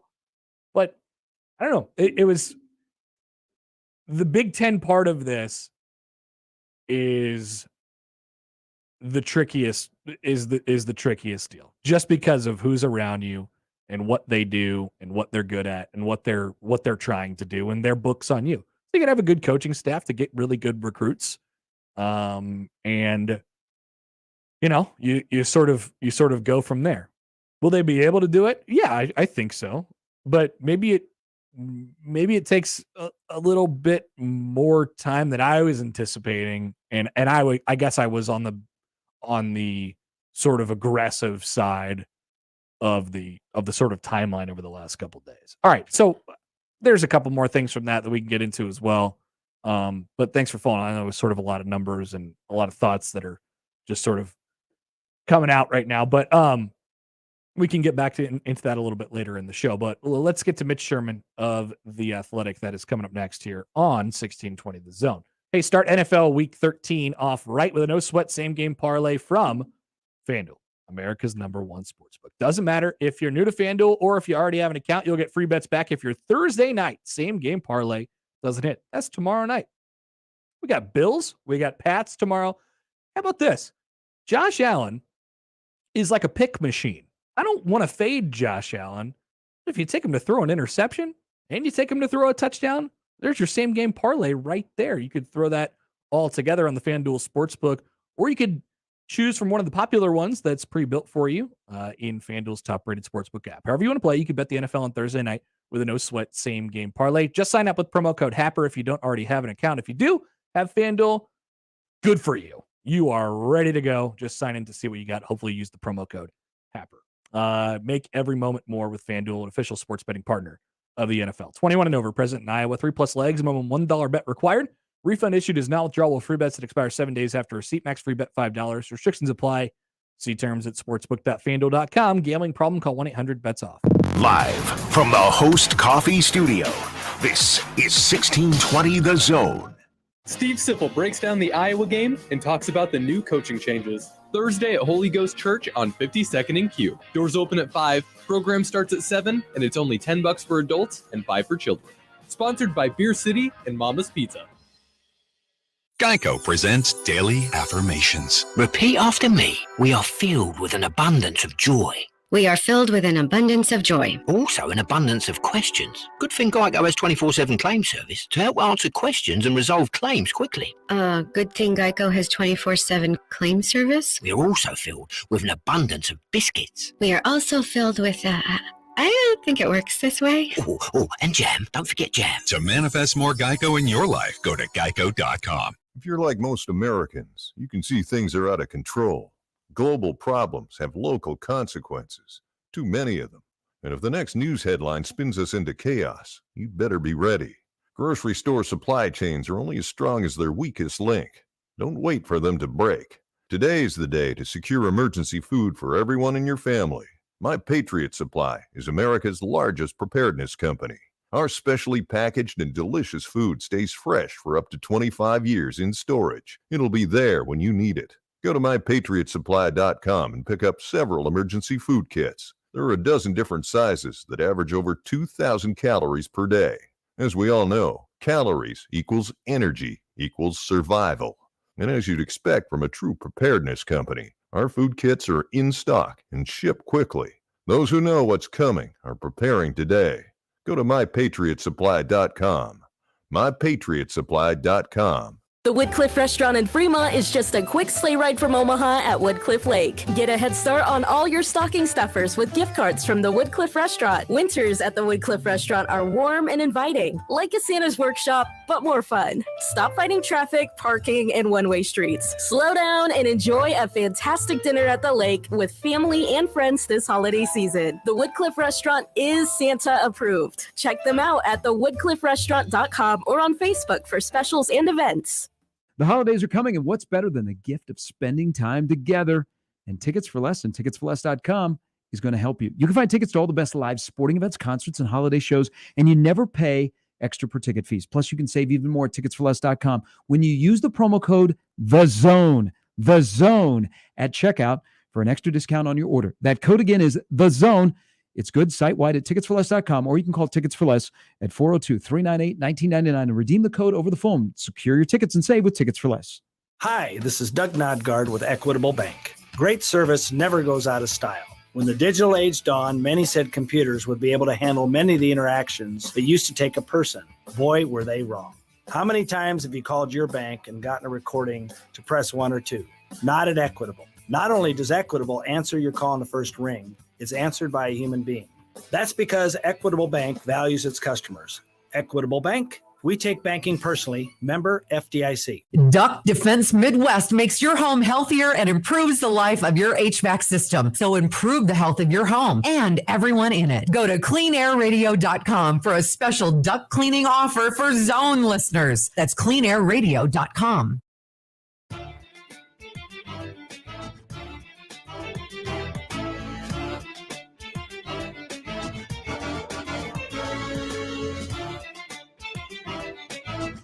All right, we're back. Welcome back to the Connor Happer Show here on 1620 The Zone, 1620thezone.com. We're joined now for a weekly chat with Mitch Sherman of The Athletic. Hi, Mitch. How are you? Hey, Connor. I'm good. How are you? Excellent. Been busy over the last couple days? Yeah, it's been a little crazy. Still working to get all of the deeply reported content onto The Athletic, but I think it's going to be worth the wait. So be patient with us, and I think there'll be a story that people want to read tomorrow morning. I do want to ask about that because I think it's about a little secret trip to Lincoln. That would be my guess. Well, that's part of it. That's definitely, I think, one of the things that people are going to be most interested to learn about. And it's not what's been reported. I can tell you that. It's different than what people are saying, the reality of it that comes directly from the head coach. So I don't want to tease it too much, but yeah, there's quite a few details about Matt and Julie Rule and when they came to Nebraska the first time. And that's a small piece, though, of everything that happened in 76 days that led to his hire. Hey, did you do you have details of what happened, like when Trev and Matt were hanging out at Trev's house when the Rules stayed over and just bunkered down for a couple days? Got some, yeah. I mean, I don't know everything that happened that day, but there are some details of that. Yes. Good. Okay, we'll look forward to that tomorrow. You think? Tomorrow's the day. Hey, the U.S. soccer team knocked us off the A1 placement on The Athletic yesterday, so we had to push it back 24 hours. But unless unless another event like that occurs, then we're set to roll tomorrow morning. Okay, excellent. Looking forward to it. Mitch Sherman of The Athletic is joining us here. Wendy, I was talking about this a little bit before. You think there's sort of a timeline to want to have a full staff announced, and I'm not sure whether to like talk about this with like a whole bunch of urgency, or like you would think they want to get it done before the weekend starts so they can all go out and recruit with the Nebraska N on their chest. Well, yes and no. I mean, he has enough now of the guys who've been announced or been reported to be in the fold that they're going to be able to go out and begin to do work in recruiting. And with the transfer portal opening in a few days, it's even more important to have a full staff. But this is much better than, having like one or two guys. If you're making a hire, say today or this weekend, you're going to be up against it a lot more than the position that Matt Rule is in, having been on board since Saturday. I think he's in a good place. Yeah, they need an offensive line coach. They need a defensive coordinator. A decision needs to be made, and something needs to be finalized on Mickey Joseph. But I think that's in part on what's happening in Mickey's pursuit of a head coaching position or two. So, yeah, I mean, look, coaches move at this time of year, whether you have a new head coach or not. So there are going to be staff changes made at schools where there's continuity that leave you in certain weekends of the year that involve recruiting with only 7 or 8 assistant coaches. And there's ways to fill in those gaps. Maybe Matt Rule would ask some of the holdover coaches, some of the remaining coaches who don't end up being a part of his staff to help out. I don't expect that. Yeah. I think he'll have enough. And then as this thing fills in over the days ahead, they'll be at full strength. By the way, Marcus Satterfield changed his Twitter profile pic, which means that's about as official as it gets right now, right? It's a new way. Yeah. That's how they do it now. There's not a press conference or even a press release sent out or an announcement made by the university. It's when they change their Twitter profile pic, they are officially on set. Okay, so that's Marcus Satterfield. He's in as of 2 minutes ago. I say that kind of. I mean, look, we don't have a press release. We don't have anything official. We don't have anything official to go off of. So that's it. We've seen it in past coaching changes where they want to announce these things in groups or all together even. Usually it's in groups because there's always a coach or two that you're waiting on. I would think that there's at least somebody on the staff that Matt Rule wants to wait on until the NFL season is over. So the staff may not be complete until January, but he'll have plenty to go out on the road. And if you're short an assistant coach or two, you can use somebody who's an analyst or in a support staff role to go on the road and fill that ninth spot. You have 10 assistant coaches, 9 can be on the road at any time. So you can send somebody out who's not ultimately going to be an on-field coach in their place until that spot is filled. But yeah, I mean, that really is kind of the most official way that we can get it. And Matt Rule, it's good. Matt Rule's active on Twitter. So, he ends up retweeting some of this stuff. I saw he did that with Corey Campbell yesterday, the strength coach. And so it's like, okay, if the head coach says it, if the head coach endorses it, stamps it with his retweet, then that's as good as anything that could come from the official channels of the university. In the pursuit, God, it just got me thinking. Like, what if Twitter didn't exist? What would we be doing right now? Weren't we there like a week ago? That's what people were saying. Yeah. I don't know. Well, it would have to come somewhere else. We would be following along on Facebook or Instagram. Facebook, yes, it'd be all on Facebook, I think. But anyway, in the pursuit of putting the staff together, maybe not as quickly as you can, but you want to bring guys in and get them out on the recruiting trail. How quickly and what is maybe the timeline for a final answer here on Mickey Joseph? Pretty soon. He needs to decide, or he needs to learn. It's not that this part's not entirely up to him. He needs to learn if he's still in play for head coaching vacancies, and more jobs are going to come open that Mickey might want to pursue. So even if he were to get retained by Matt Rule, it's not out of the question that a job could come open later this month or even next month, and Mickey could pursue that. But I think the initial decision on whether an offer wants to be made, whether Rule wants to make an offer, what that offer looks like, financially, that's going to be real quick. I would think by the end of the week, for sure, and maybe sooner. I just feel like that's sort of like, because then there's the money piece of it too, and you'd probably be talking about if he's not going to go take a head coaching job somewhere, and if you want to keep him on the staff, he's probably a 7-figure guy. He's probably $1 million a year guy. So like, or close to it, or close to it. That makes me think, okay, you want to have that part of it done, because that's a big chunk of your $7 million pool, and then you could sort of figure out the rest of your staff from there. Is that a bad way to look at it? I mean, he's not going to be driving the bus as far as the earning power goes with this staff. I think still the coordinators are probably going to be the highest paid members, and they're going to break the $1 million barrier. Yeah, they're going to have $2 million coordinators for sure. Absolutely. If you got a $7 million pool, which he does, your coordinators are going to be at $1 million or above. And then, somebody with the role of associate head coach or assistant head coach, which is likely what would be the case for Joseph if he's retained. That's a big if. But if he is, then I think he would be right behind those guys. So he could be at 7 figures. He could be at 900,000. He could be at 850. You start doing the math, and you don't want to use half of your coaching pool on three coaches, and then leave $3.5 million for the other 7. That's I don't think that's ideal. I think they want to have 60% left, probably 55, 60% left for the 6 or 7 coaches who don't have the fancy titles.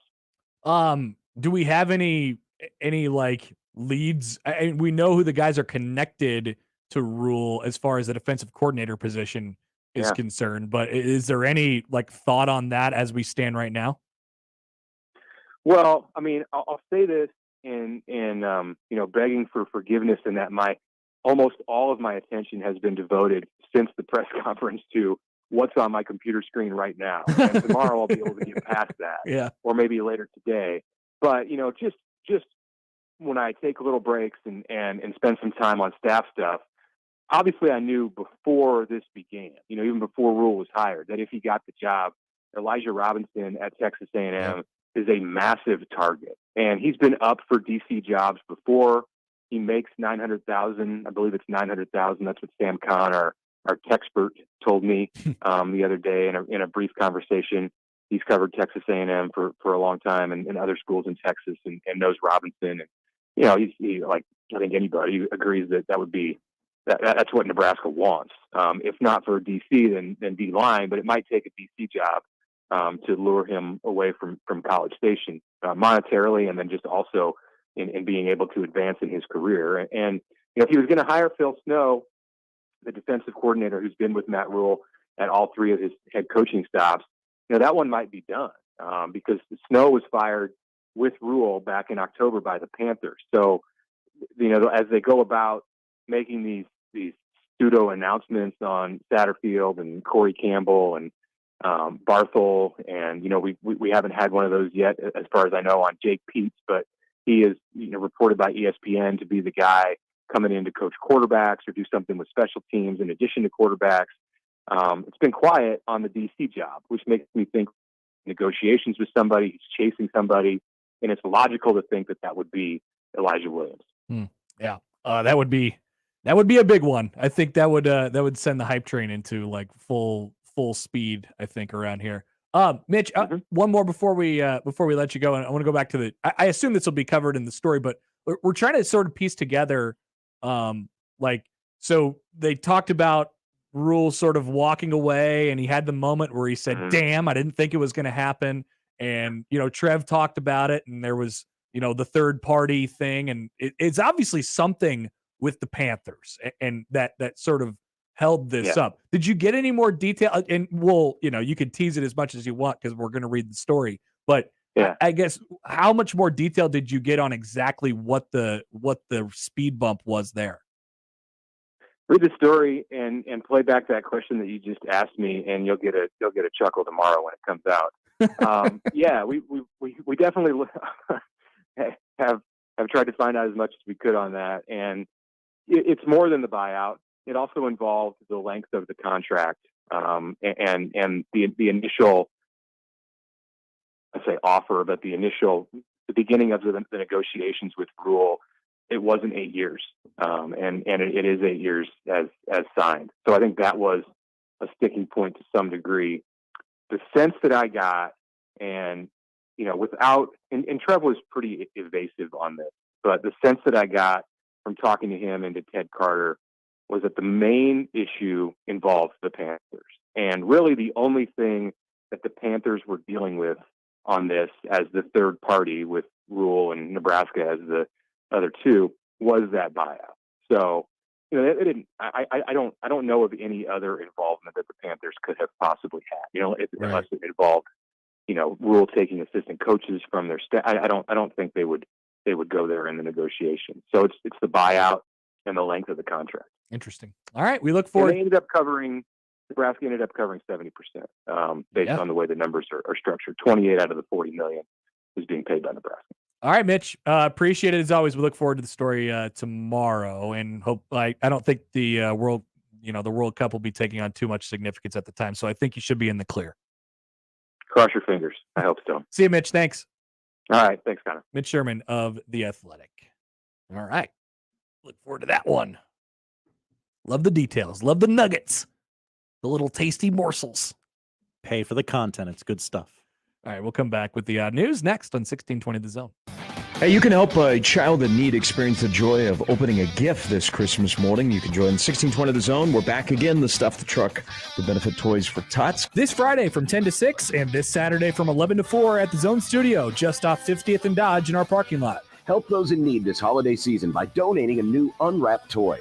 All the info is at 1620thezone.com. It's Stuff the Truck to benefit Toys for Tots with J-Tech Construction and Solar and 1620 The Zone. Your Omaha area forecast from the Godfather's Pizza Weather Center and KETV News Watch 7 on 1620 The Zone. Breezy and cold for your Wednesday. Wind chill values will dip down into the single digits in the morning as west and northwest winds gust up to 25 miles per hour. Nothing but sunshine, though, with highs around 30. I'm meteorologist Sean Everson from KETV News Watch 7. Equitable Bank. We take banking personally. EquitableOnline.com. Are you that relative who's always asked to bring plates and napkins to the family dinner? Bring brews instead, especially quality, locally brewed Nebraska beers and ciders. The Nebraska Craft Brewers Guild wants you to know that local brewers are working on special seasonal beverages to make your holiday family get-togethers a day full of fun, football, and feasting. Lots and lots of feasting. Plus, you'll never be asked to bring plates and napkins again, especially if your goofy cousin from Iowa brings that state's favorite beer. Cheers. The Blue Jay Zone is brought to you by Barry Law. We're in it to win it. The all-time record low temperature in the Bahamas is 41 degrees. So imagine how freshman center Frederick King felt when the temperature wouldn't escape the 20s in Omaha. It don't even get below 60 anymore. Not even below 70 right now. So right now I'm just dying. you got the turtleneck on. You got three gloves. coats. You got a hat. Yeah. But you're getting used to it. Kind of. Yeah, a little bit. Your most important assets are your body, your mind, and your future. When those are jeopardized by an injury that isn't your fault, you need to fight back and regain your life. Barry Law has represented thousands of Nebraskans, protecting their rights and securing their futures. If you've been injured in an accident, add more firepower to your fight. Choose the injury attorneys at Barry Law to make that next step. Call Barry Law at 402-999-7777 or visit BarryLawFirm.com. At Barry Law, we fight alongside those who choose to fight back.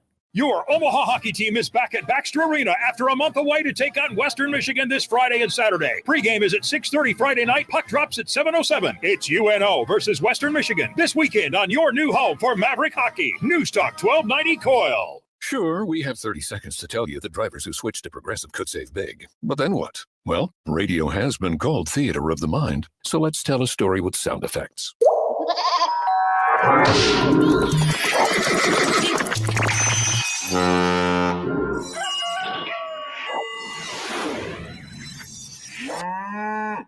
Wow, it's like I was in the story. Almost makes me forget this was supposed to be about saving big with Progressive.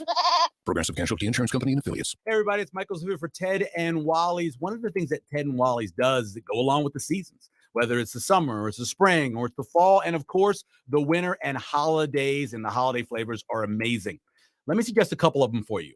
Coffee beignet and ooey gooey cake. You are going to love both of them, and so will your family and friends. Swing by the two locations, whether it's Benson, next to Taste of New Orleans, or in the Old Market, and get the holiday flavors today. Grab a gift card while you're there as well, and always tell them Severe sent you. How would you like to come home to a bartender who will fix you any cocktail you want? I'll have an old-fashioned. I'll have a margarita. Now you can with the Bartesian Home Cocktail Maker. Bartesian is a sleek machine the size of a coffee maker that makes premium cocktails at the touch of a button. Choose from over 50 different cocktails, from classics to the most exotic premium cocktails served in the best bars today. You'll always get freshly mixed, perfectly balanced cocktails with the Bartesian Cocktail Maker. And now get Bartesian's best Black Friday deal ever at bartesian.com/enjoy. Entertaining? The Bartesian is ideal for parties. No need to stock all kinds of individual mixers for complicated recipes.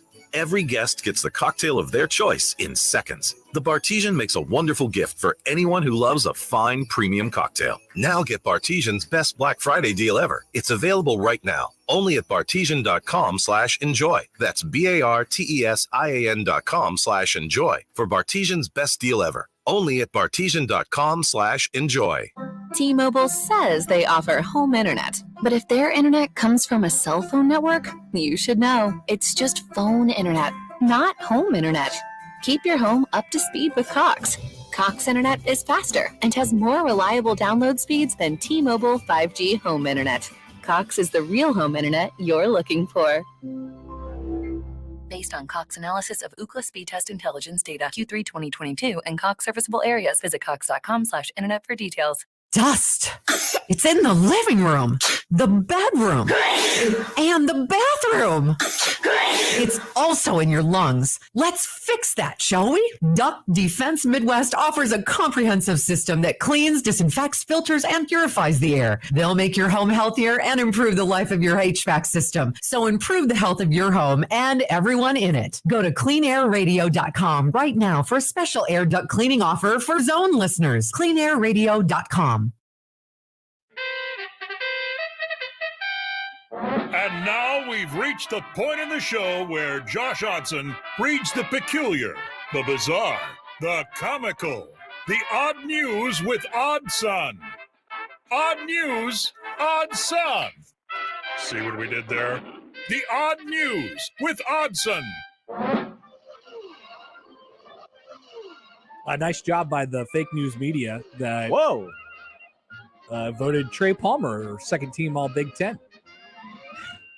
Should have been first. Well, what are the coaches doing? Not watching the games. Maybe he was first team by the coaches, and that just hasn't been announced yet. Hasn't come across my. The former leader in this great nation of ours in receiving yards. No, it happened. He was third team by the coaches. Third team by the coaches. Anti-Nebraska bias. Yep, they all hate him. You can't wait for that. Picking on the new guys in the Big Ten. Can't wait for that Athlon anonymous coaches thing to come out next year, and they all just crap on Nebraska. Mm-hmm. Josh has. Hey, by the way, yeah, it's Tweet Bag Day. We haven't really talked about it enough. It's coming. Get ready. Tweet Bag's coming. We got a couple on the text machine already. Good. So you can continue to send those in. You can tweet at us at Happer Show at Connor Happer. We'll get to that in just a couple minutes. But more important things first. The odd news. More important, we lead the odd news with a big hat update. Oh, good. Brian Robinson's big hat has seen sales soar. Seen sales soar. That's a tough one for me, apparently. Seen sales soar. 2,000% increase in big hat sales. Not sure what the baseline was on Saturday and between now and then. Maybe it was on Shark Tank. Yeah. Noggin Boss has released some data that the big hat has resulted in some big sales for the company. Big sales. It's big sales. It's funny. Robinson's hat quickly went viral after Sunday's 19-13 win over the Falcons. And the running back hilariously told reporters, if you want a big hat, let me know. Noggin Boss, the company that sells the big hats, starting at $75 for a blank hat that is, I don't know, the size of Texas or something. tells us the impact was immediate, with Monday being one of the biggest days in the brand's history. Did they Monday do any was Cyber Monday deals? Yes, Monday was Cyber Monday. As it turns out, Noggin Boss says a bunch of TV networks hit them up to get noggins for their on-air talent. Hell yeah. Scott Van Pelt was wearing one. He got one years ago. That's what he said. claimed. He claimed he's had the Noggin Boss hat. I'm just going to call it big hat for years. Is SVP a big hat hipster? It appears that way. Poll question? He was the first guy to go to a big hat concert. A big hat concert? You know, a lot of people always say it's like, oh, I saw him in concert before they, before they became big. So the Big Hat Live in 2006. It was a small show, not a lot of people there. You wouldn't know. If the look seems familiar, Noggin Boss co-founder was on Shark Tank. As you said, the guys were seeking $50,000 for 25% of the company and ended up sealing the deal with Damon for 30%. So there was a little negotiation going on. Okay. He's loving that deal right now. Yeah. Robinson's hat with the Commander's logo was a gift from a family friend. Now, if you're trend Damon, blew up. If you're Damon, do you just cash out now? I would think you would certainly consider it. I mean, maybe the first of the year, you look at your portfolio and go, you know what? We've probably maxed out here. I like where we're at. It's time to sell high. I have gotten my investment dollars back. Yep. We go to Wales for our next story. Wales. Oh, we hate Wales. Yeah, we hate Wales, and this is going to make you hate them even more. A naked granddad high on drugs trashed a hotel room and caused $57,000 worth of damage. Oh, classic Wales. I know, the Welsh, am I right? Owner of Heritage Hotel in Wales found Michael Turner, not Michael the Burner Turner of NFL fame, but a different Michael Turner, 52 years young, naked with the shower running after guests complained of leaking water. A grandfather high on drugs caused $57,410 worth of damage to a hotel room. A sentencing hearing in Cardiff Crown Court on Tuesday heard Mr. Smith and his mother attended the hotel and called the police. Upon their arrival, Mr. Smith entered the room and discovered it had been completely trashed. A desk and a wardrobe had been damaged, and the glass in the shower had been smashed and pulled into the living area. Why would you smash and pull the glass into the living area? You do crazy things when you're drunk. Apparently. The shower was still running and leaking through the floor onto the rooms below. Turner was naked, incoherent, and appeared to be under the influence of drink and drugs, it says. Yeah. Again, this is from across the pond, this news report. He was arrested but denied being responsible for causing the damage, describing the room as being in perfect condition the previous night. The defendant later said he can't remember committing the offense. Even if you can't remember it, it's still your fault. Prosecutor Andrew Kendall said there was substantial damage to the walls, carpets, and electronics. The amount damaged topped $57,000. Mr. Smith decided to repair some of the damage himself and has spent up to nearly $12,000 repairing the room himself. The room is now in good condition. That's good. That's good. So we're able to repair it. Looking to find a little closure there. Is the third story about Russell Wilson and Sierra? No, it's about Volkswagens. Close. Very close. Volkswagen in Italy is being mocked over their unfortunate Instagram handle, giving whole new meaning to the phrase junk in the trunk. Volkswagen's Italian branch, which goes by Volkswagen Italia, was mocked by social media users after the car dealership launched its Instagram handle at Volkswagen and Italia. Let me spell that out for you. Volks, V-O-L-K-S-W-A, and here's the funny part, G-E-N-I-T-A-L-I-A. That is Volkswagen genitalia. A now viral tweet pointed out the name could come off as Volkswagen genitalia, which turned the brand into the butt of several online jokes and caused it to go viral.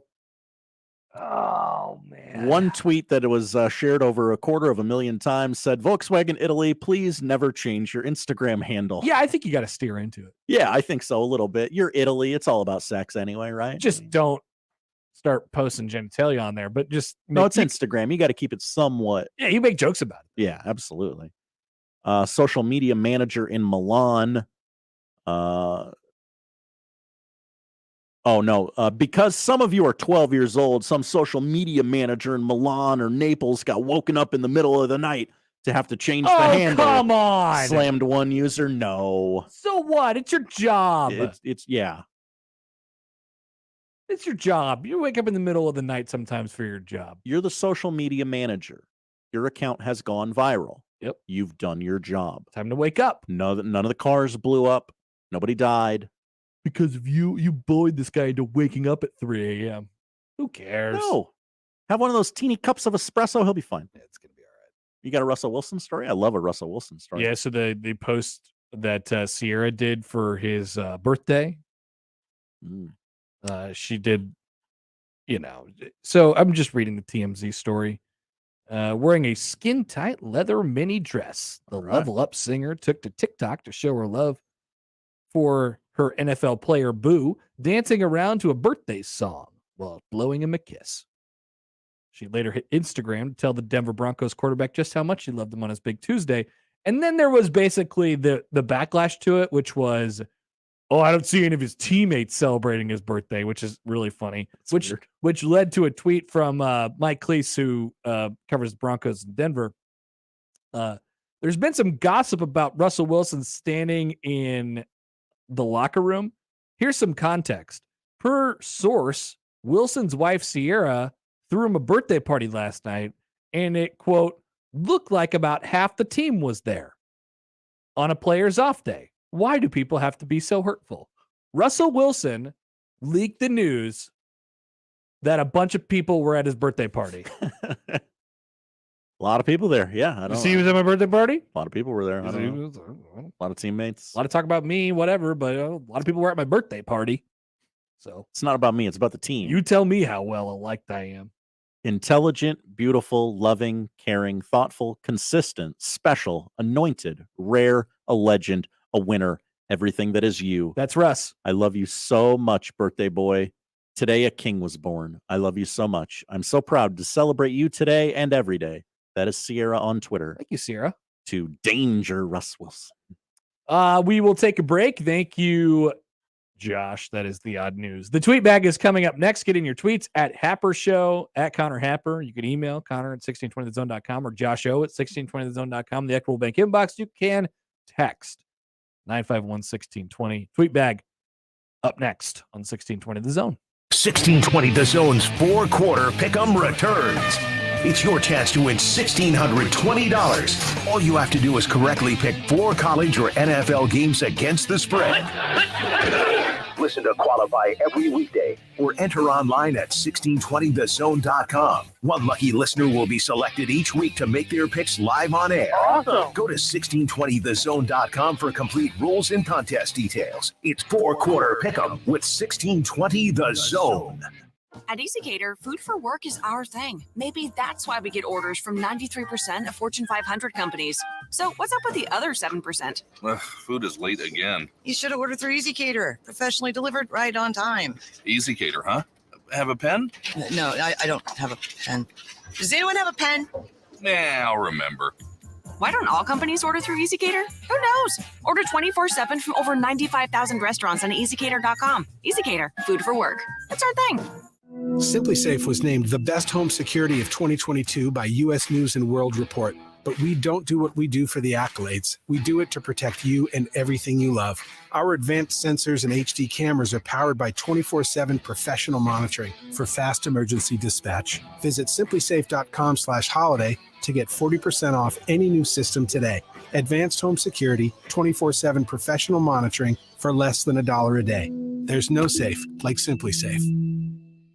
You don't have to wait for the weekend for brunch. Delicious breakfast and lunch items are served daily. Get to Early Bird Brunch today in the Blackstone District, Shadow Lake Town Center, and Regency.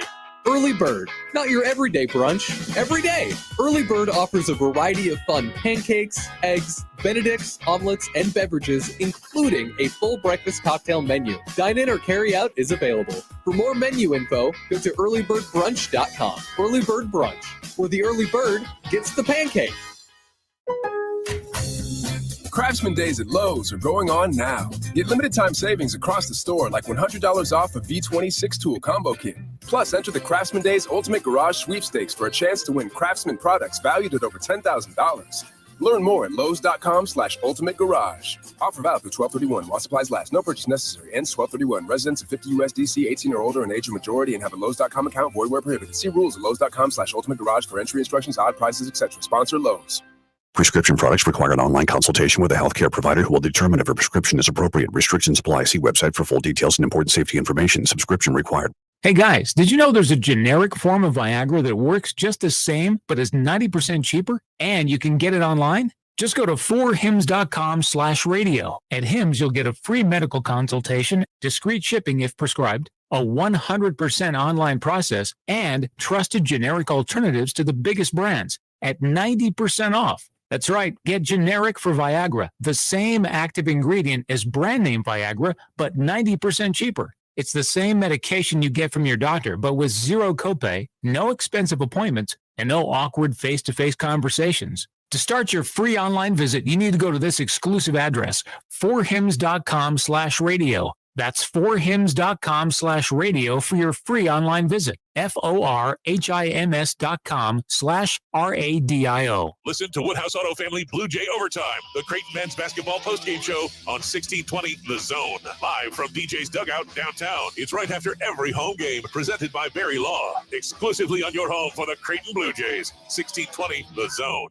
Cubby's supports the PACE program with Raise Some Dough. For every large pizza sold at Cubby's in the Old Market, Cubby's gives $1 to the Police Athletic League, serving at-risk and disadvantaged inner-city children with athletic and educational programs. PACE has over 5,800 program participants. The league reaches kids that would not normally be able to participate in athletics like soccer and baseball due to financial situations and family dynamics. PACE wants to give every kid the opportunity at athletics and a healthy and safe environment. If you'd like to support PACE too, go to paceomaha.org. Shop Woodhouse Place Hyundai and Nissan, 144th and Giles. KOZN, Bellevue, Omaha, Council Bluffs.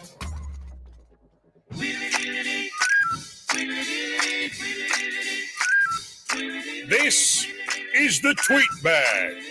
You send your questions in, and we answer them. Like no other radio segment ever. It's the Tweet Bag on the Connor Happer Show. That's right. It's time for the tweet bag. A moment of where I imagine there'll be some questions about the assistant coaching search and rule in general. It's going to pop up a little bit during this, but we'll bounce around a little bit over the next 10-15 minutes as we get ready to talk to Max Olson of The Athletic, who's going to join us at the bottom of the hour as well. But Josh, we have some tweets. I would encourage people to continue to send them in at Happer Show. Questions. I get a few here on our text line, and we'll go until we run out of them. So let's go. Yeah, just get them to us. We don't really care how they come in. Yep. We're not picky. Matt tweets in, excluding Josh Peterson, who at 1620 has the fastest 40-yard dash time?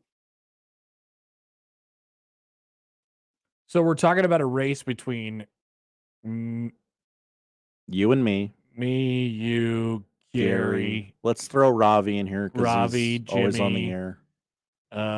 Nick and John. That's nobody. That wins. would be Could you imagine if that was on video? That would be the worst thing to ever happen. It'd also be like a 30-second long video. Not sure we could tweet it all out. 2 minutes and 40 seconds. Well, Josh. Me? I'm going to say me. Oh, okay. Did you think that I would say me? It doesn't surprise me. No, not at all.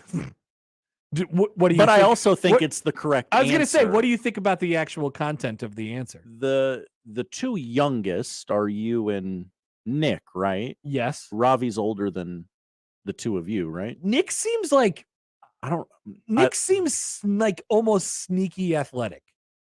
Like Nick he played football in high school. People forget. He got a ball thrown at his face. Damn it, Mr. Casey.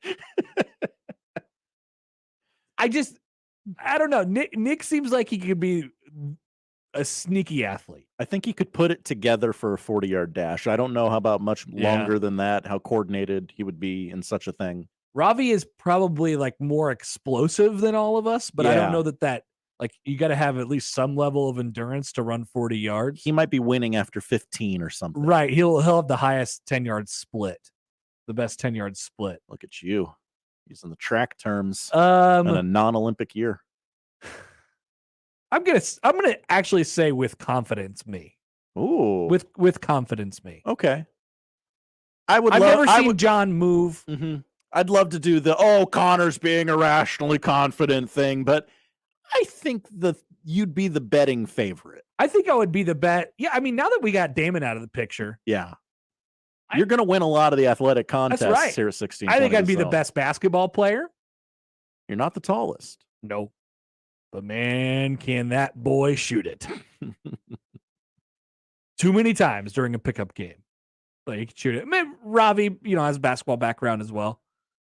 I just would like to see him shoot. Like I want to see the physical act of him shooting a basketball one time. I haven't seen it. Okay. I just want to see how it goes. The fluidity and the movement.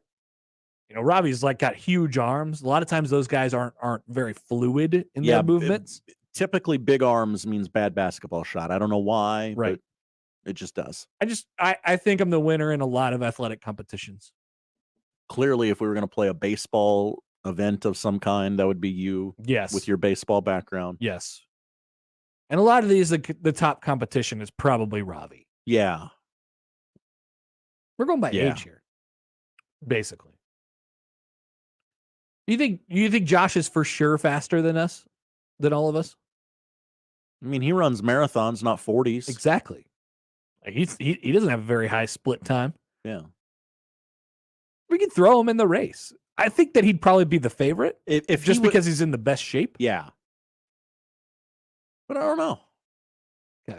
All right. Might be some good video content in the summer. Ravi says 10 yards is my sweet spot. I could still hit the jumper though. Wet. Okay. Go to the test one day. We got a question from Dave yesterday.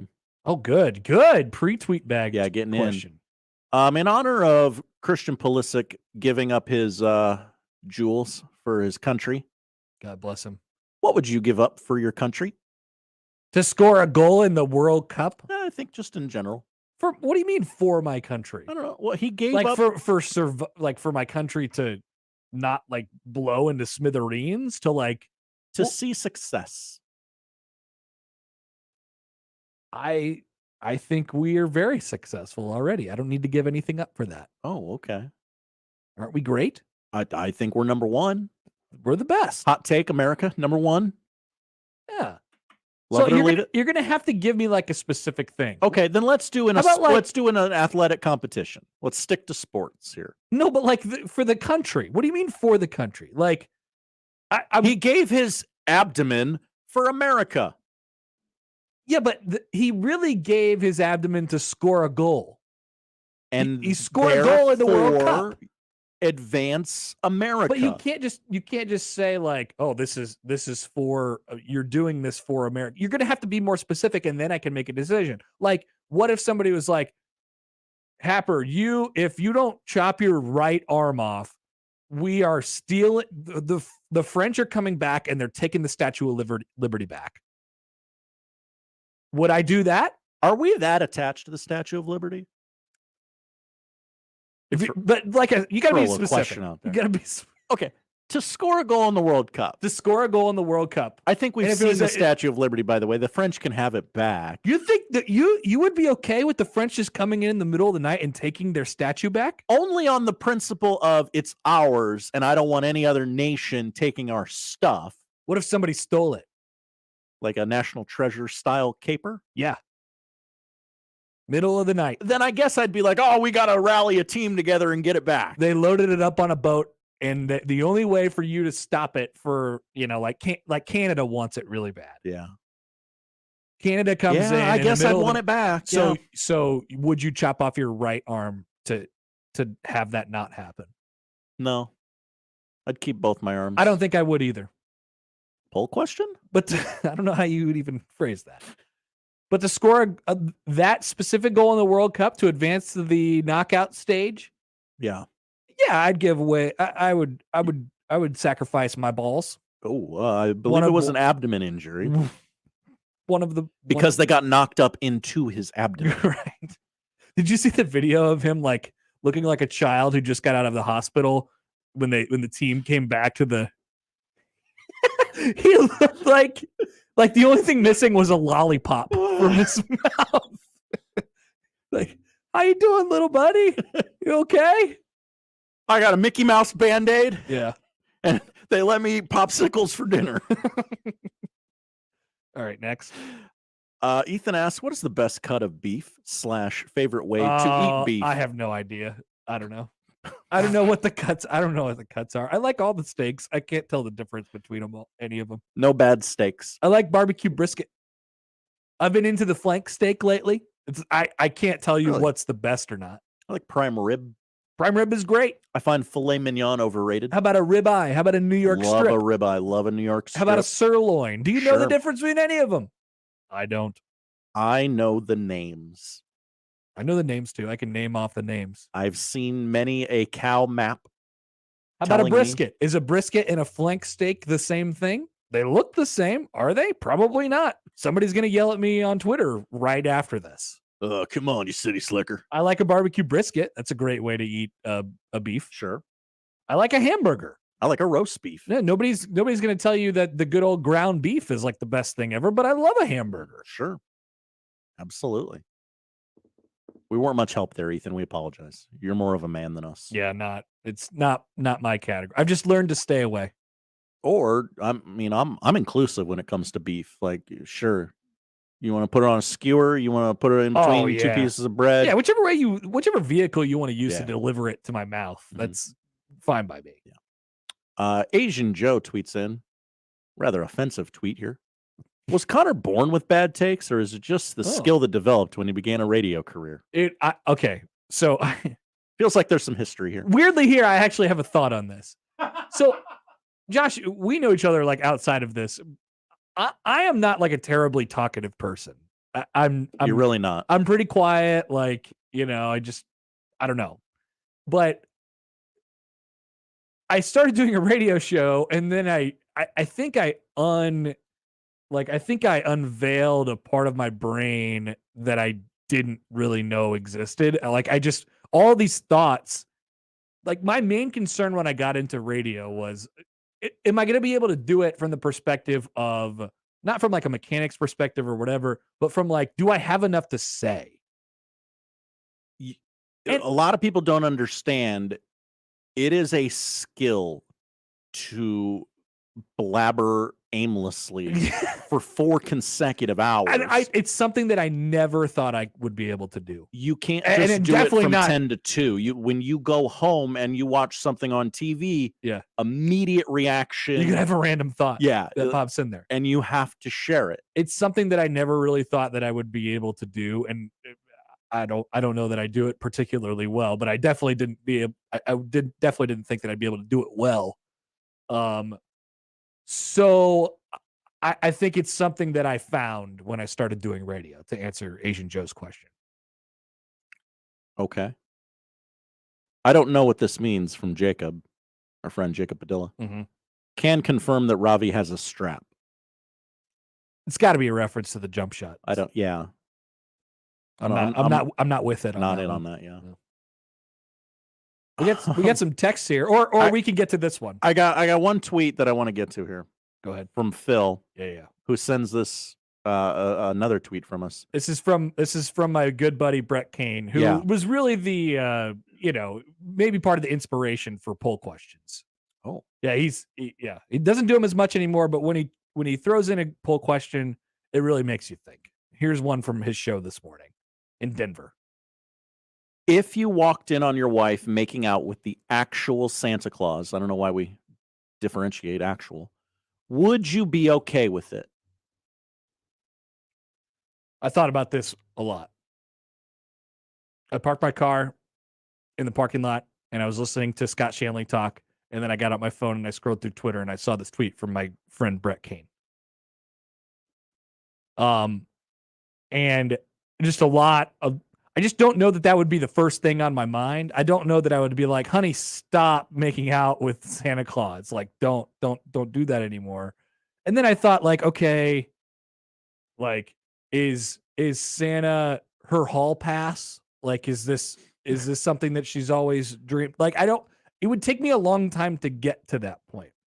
To get to the anger of my wife is making out with Right. another I would think about man. 7 more things before I think of like, honey, what are you doing? You know, I'd be like, oh my God, it's Santa. I see your train of thought there, because you would go in and go, oh, Santa. Oh, making out. Oh, with my wife. Yeah. Oh, I'm mad. Oh, hey, what are you doing? I'm supposed to be mad about this. And I think next thing you're going to be sitting on his lap. I think I would just be too confused to have any other emotions. Yeah, that would be an image where anger would not be the forefront of my emotions. So I guess you could put me in the category of being okay with it, because I don't think that I would immediately stop it. I voted yes. I would be okay with it. Okay. I mean, it's Santa. I mean, that's going to get us some better presents this year at the Otson household. All right. You have some texts? We do. How often do you check to see if you have lint in your belly button? If you say you don't have lint in your belly button, I'll ask you, have you checked lately? I don't check for lint specifically, but I check occasionally. 3 to 4 times a day. Whoa. I would say occasionally, maybe like once every 2 days. It's a thing I'm super aware of and try to not prevent, but I know it's there and I get it out. From Marty on the text line, coming off of Thanksgiving holiday, what was your best and worst things that you ate? We had like a good like pot roast. I didn't have any turkey on Thanksgiving. I was disappointed by that. I still want to make a turkey. I want to make a turkey for the first time. I've never made a turkey. Anyway, it's a separate thing. But we always have this thing, and I can't really describe it to you guys. But at my wife's parents' house, it's called McMahon's. I don't know what it is. It's got broccoli in it. There's cheese. I think there's some like potatoes or walnuts. I don't know what's going on in there, but it's really, really good. And that's the thing that I love every time that I go over to their house for Thanksgiving, which is what we did. McMahon's. I gotta look this up. Yep. Is this a thing? I don't know. I genuinely don't know. McMahon's depression and bipolar web. It's not that. No, a Google search came up uneventful. More of a broccoli casserole type of situation. Yeah. My brother-in-law made it was labeled a stuffing, but it was really a cornbread thing. I thought you were going to say the roll. No, no. It had Cajun spices. It had some andouille sausage in there, and I'm like, oh my gosh, this is revelatory for me. I loved it. Really good pecan pie. Would you rather know the lyrics to every song ever by heart, or be handed $5,000 cash? $5,000. In what instance would knowing the lyrics to any Heart song benefit me? No, not Heart songs. Like know the songs by the band Heart. No, by heart. Like, I think that's what that means. Dumbass. That's fair. That's a fair critique by you. Why do I do this?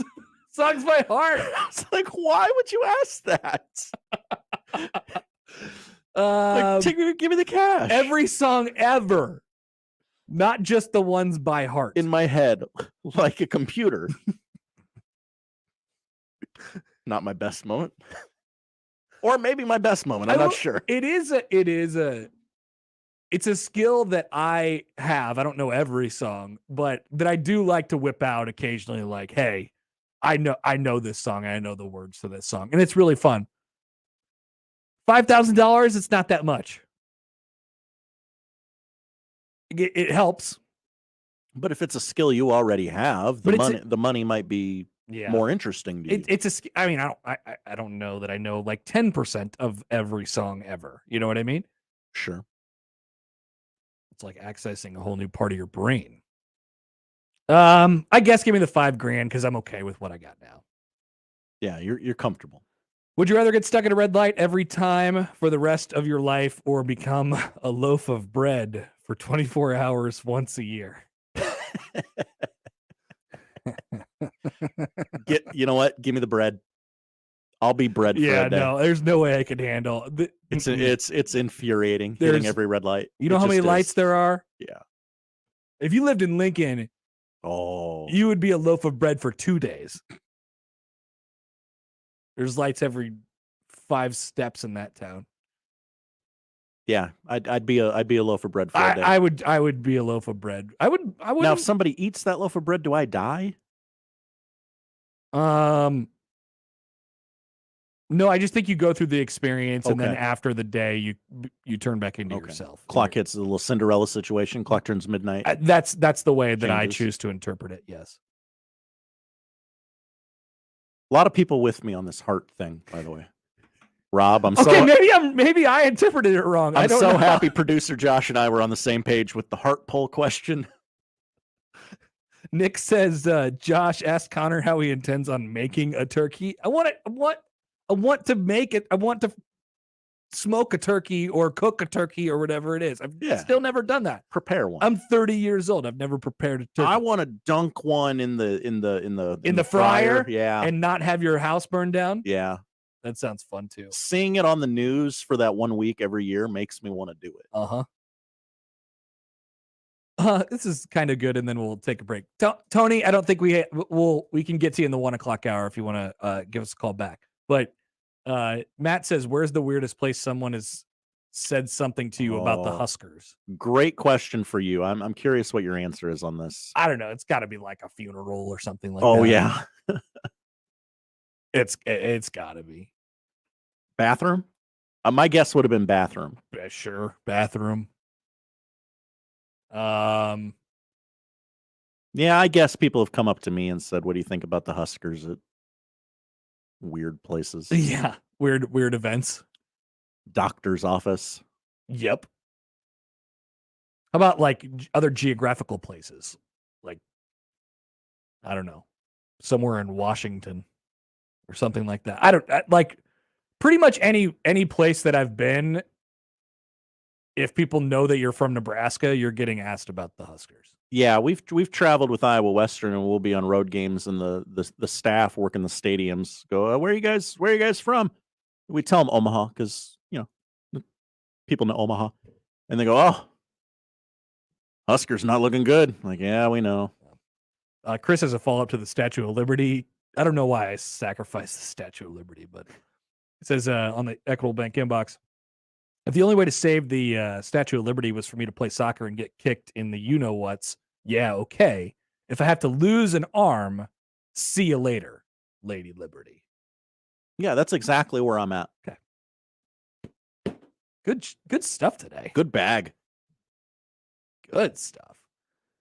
We will return with Max Olson of The Athletic. We'll get his favorite heart song next. On 1620 The Zone. Live from the Host Coffee Studio, this is 1620 The Zone.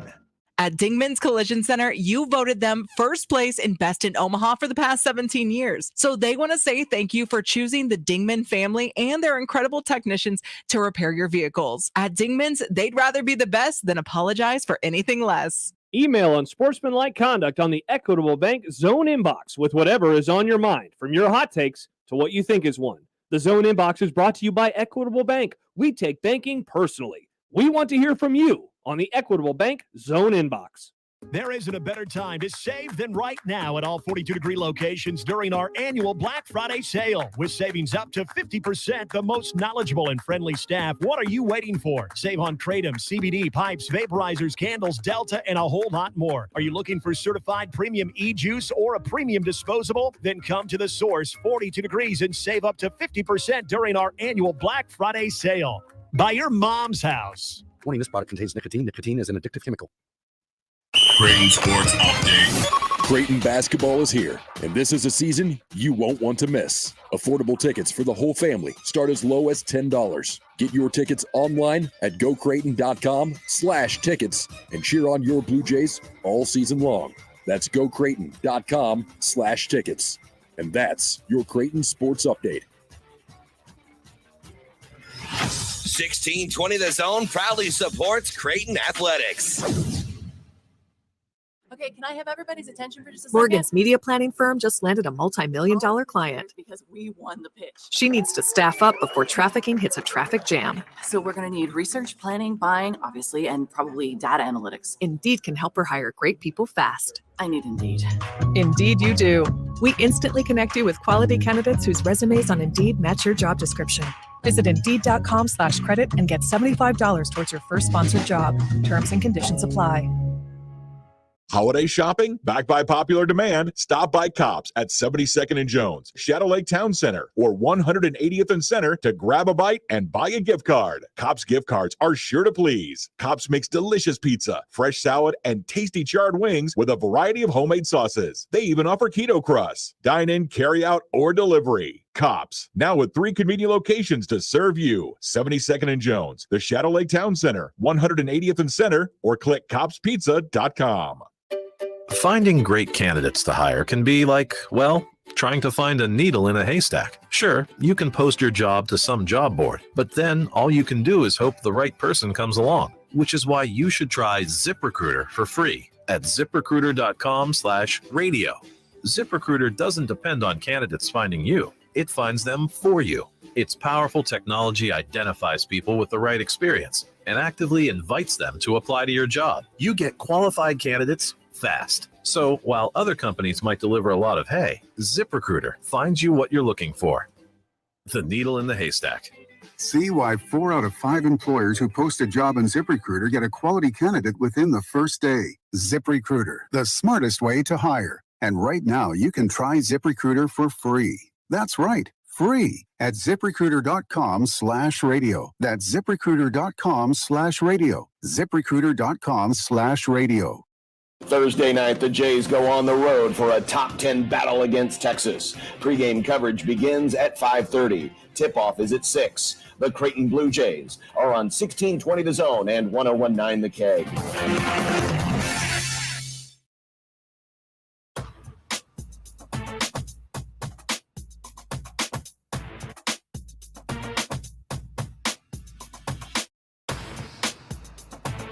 All right, welcome back.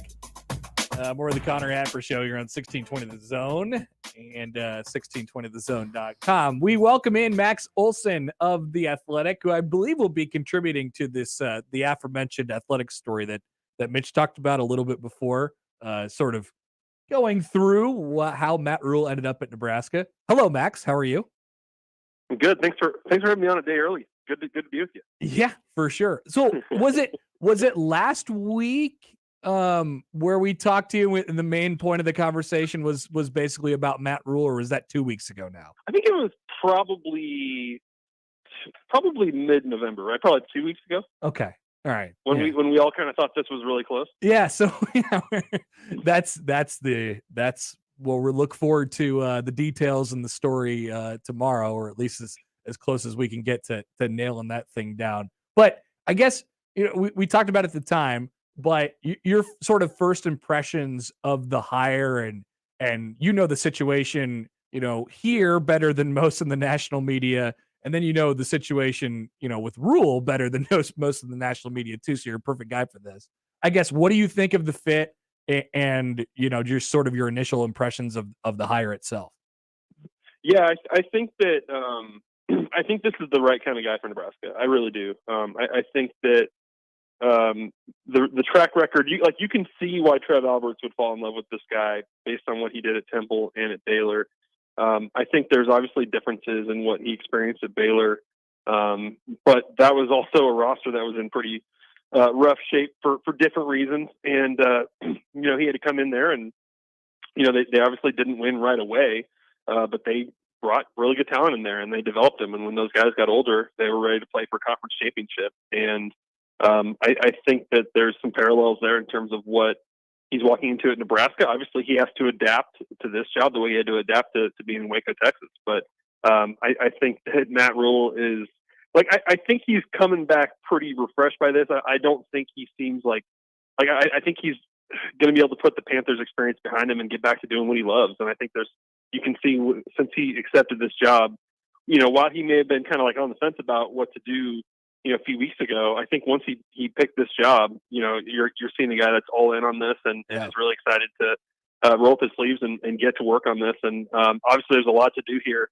in these next few weeks, but I do think he's the right guy for Nebraska. And I think that I credit to Trev Alberts for going out and getting the guy that he coveted. How coveted was, he mentioned that Rule mentioned that he had conversations about other jobs and some of them, weren't fits. And I think the sort of thought on him was, okay, if he wants to jump back into coaching, if he wants to jump back into the college game, he's going to have a lot of opportunities and a lot of high end opportunities. Like how highly sought after was Matt Rule? Yeah, it's funny when he mentioned at the press conference that he was offered other jobs. Like I when I heard that, I assumed he was talking about Auburn. Maybe it could be Colorado or one of these lesser jobs or something. I don't really know. But I know this. A year ago, when it was unclear how things were going to play out at the end of the season for the Panthers, he got called by LSU. He got called by Oklahoma. He got called a few times by Florida. I think if Jim Harbaugh had gone to the Vikings, he may have gone after the Michigan job. So these are the kind of jobs that were on his radar a year ago. And I think that's part of what made him a little bit cautious, this November, is sort of wondering, this cycle isn't as crazy as that last one, but you're kind of wondering, all right, what are the really high profile jobs that could open up or, right away or down the line? And so when you're dealing with Nebraska and Auburn, you're just kind of wondering, all right, is this the right thing for me? Should I wait? Should I take a year off? Are there these jobs like, I don't know, A&M or whatever down the road that maybe you'd want? And so I think knowing that, like knowing the kind of calls he was getting a year ago, even when he was still struggling in the NFL, I think that tells you a lot that he ultimately felt like this was worth saying yes to. When you look at the Big Ten, and we were talking about this a little bit earlier as well, but look at the Big Ten and its style, and its obviously great coaching and great staffs around the league. I don't know. Like, I'm not going to ask like where Rule fits into that because he hasn't, coached a game yet here. But I do wonder sort of stylistically how it works. And his teams have been known for, we went through this specific part of it earlier, but their explosiveness, especially on defense, with he talks about 40 sacks, wins 10 games, and getting turnovers on the defensive side of the ball. Like that's an awfully difficult thing to come by in this conference that values the football on offense so much. Like, I've been thinking about that over the last 24 or so hours here. How what's your first impression on how that style and him specifically fit in this conference? Yeah, you didn't hear, maybe he said this somewhere else and I missed it. You didn't hear him come in and say that the Big Ten's going to have to adjust to him, right? Right. No, I don't think he said that. No. I don't think he said that. No, I think and look, there may be some similarities in terms of like where the American was at and then the Big 12 was at, and kind of that transition for him. Maybe that was like a little bit cleaner in terms of the innovation that was going on in those leagues offensively.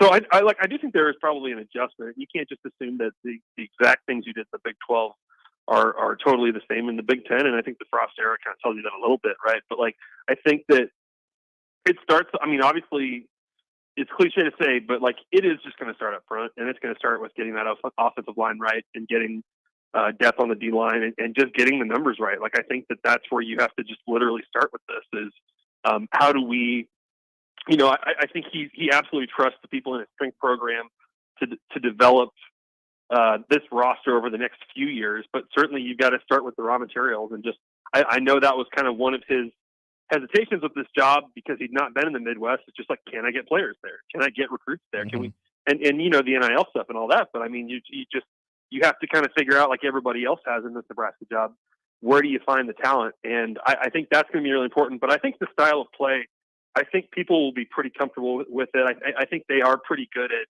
at adjusting to what they've got. And, you saw that over their years with Charlie Brewer at Baylor, where there was times where, they had good backs and good receivers and stuff like that. And It's not like a slow, boring style, but I think that it will. I think it will fit in the.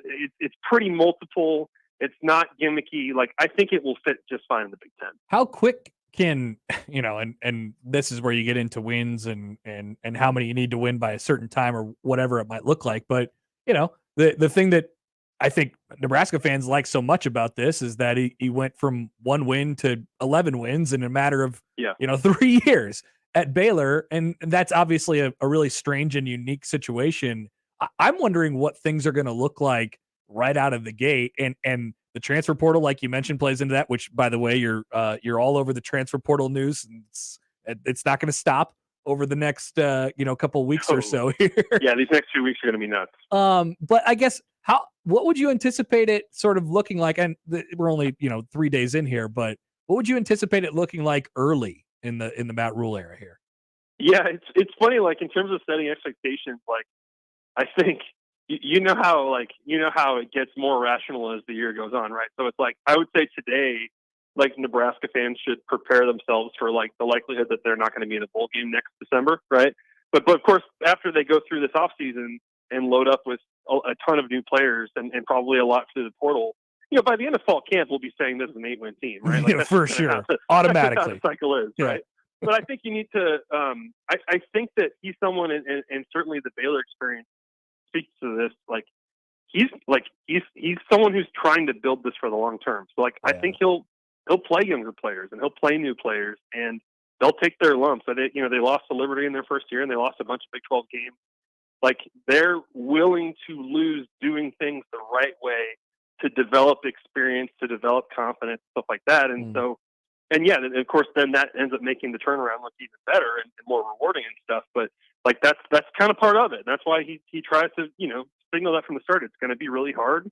It's not going to be this turnaround we saw at TCU right away. Like you probably can't pull that off at Nebraska in year one. But I do think that the hope in year one is just that you're better in November than you were in September. And I think that this coaching staff, as he's putting it together, probably can pull that off. The difference between this one and the other 2 college jobs he had is, if he was gonna tear things down to the nuts and bolts here, it would sort of be by choice. He found those jobs, at Temple and Baylor that way when he arrived. So he sort of didn't have a choice, right? It was develop and it's going to be a process no matter what. So I wonder how close, Nebraska is to either of those situations in the world that they're in, right? In the well, and you got to remember from the Baylor standpoint, like he took that thing over, and like one of the mandates there was like we cannot get in any trouble, like at any point in time, right? Yes. Like we have to really like stay out of the news, like no crime, no anything. Like there's some of that, like kind of the off-field piece of Baylor was really extreme in terms of having to set a culture and get buy-in from these guys that were upset about their coach leaving, and really like there was some different missions to what was going on at Baylor versus like at Nebraska. It is a little bit more focused in on, I don't think Nebraska has that, they hired Matt Rule to bring a winning culture to Nebraska, but some of those things that you had to attack at the start at Baylor, like you're at least starting from a more normal standpoint where we can really just focus on talent and scheme and just developing experience. Hey, Max, what would you say to the idea? And this is an idea that's been sort of floated around by people who are critical of the hire over the last couple of days here. But one of the things that comes around, maybe from NFL circles, is like he's slick. He wins the press conference because that's what he does, and he just says a lot of things. What would you say as a guy who knows him pretty well to that notion? Okay, so I actually wanted to ask you about this because I was thinking about this today. I was at the press conference on Monday, and I was at Matt Rule's first press conference at Baylor. Like, so I knew what to expect from it.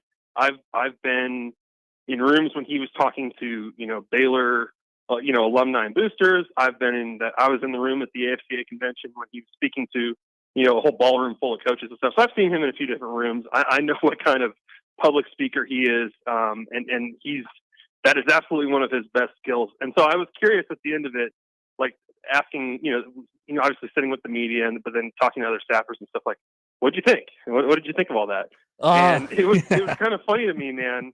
Like, I did hear a lot of people just being like, well, he said all the right things. It sounds good. And I'm just like, what do you think? Like, do you think that that's just kind of people are still kind of, like they don't want to have their hearts broken again after this Scott Frost kind of marriage and divorce we all went through? Like, do you think it's part of it? It's just like, well, I thought the last guy was going to be perfect, and then that really was upsetting. So do you think people are just a little bit more wait and see after the last 5 years? Yes, I think that's a major part of it. But I think there's got to be, I think the real part about it, and and another reason why it sort of comes off as weird is because he's so directly opposite, seemingly, of Scott Frost.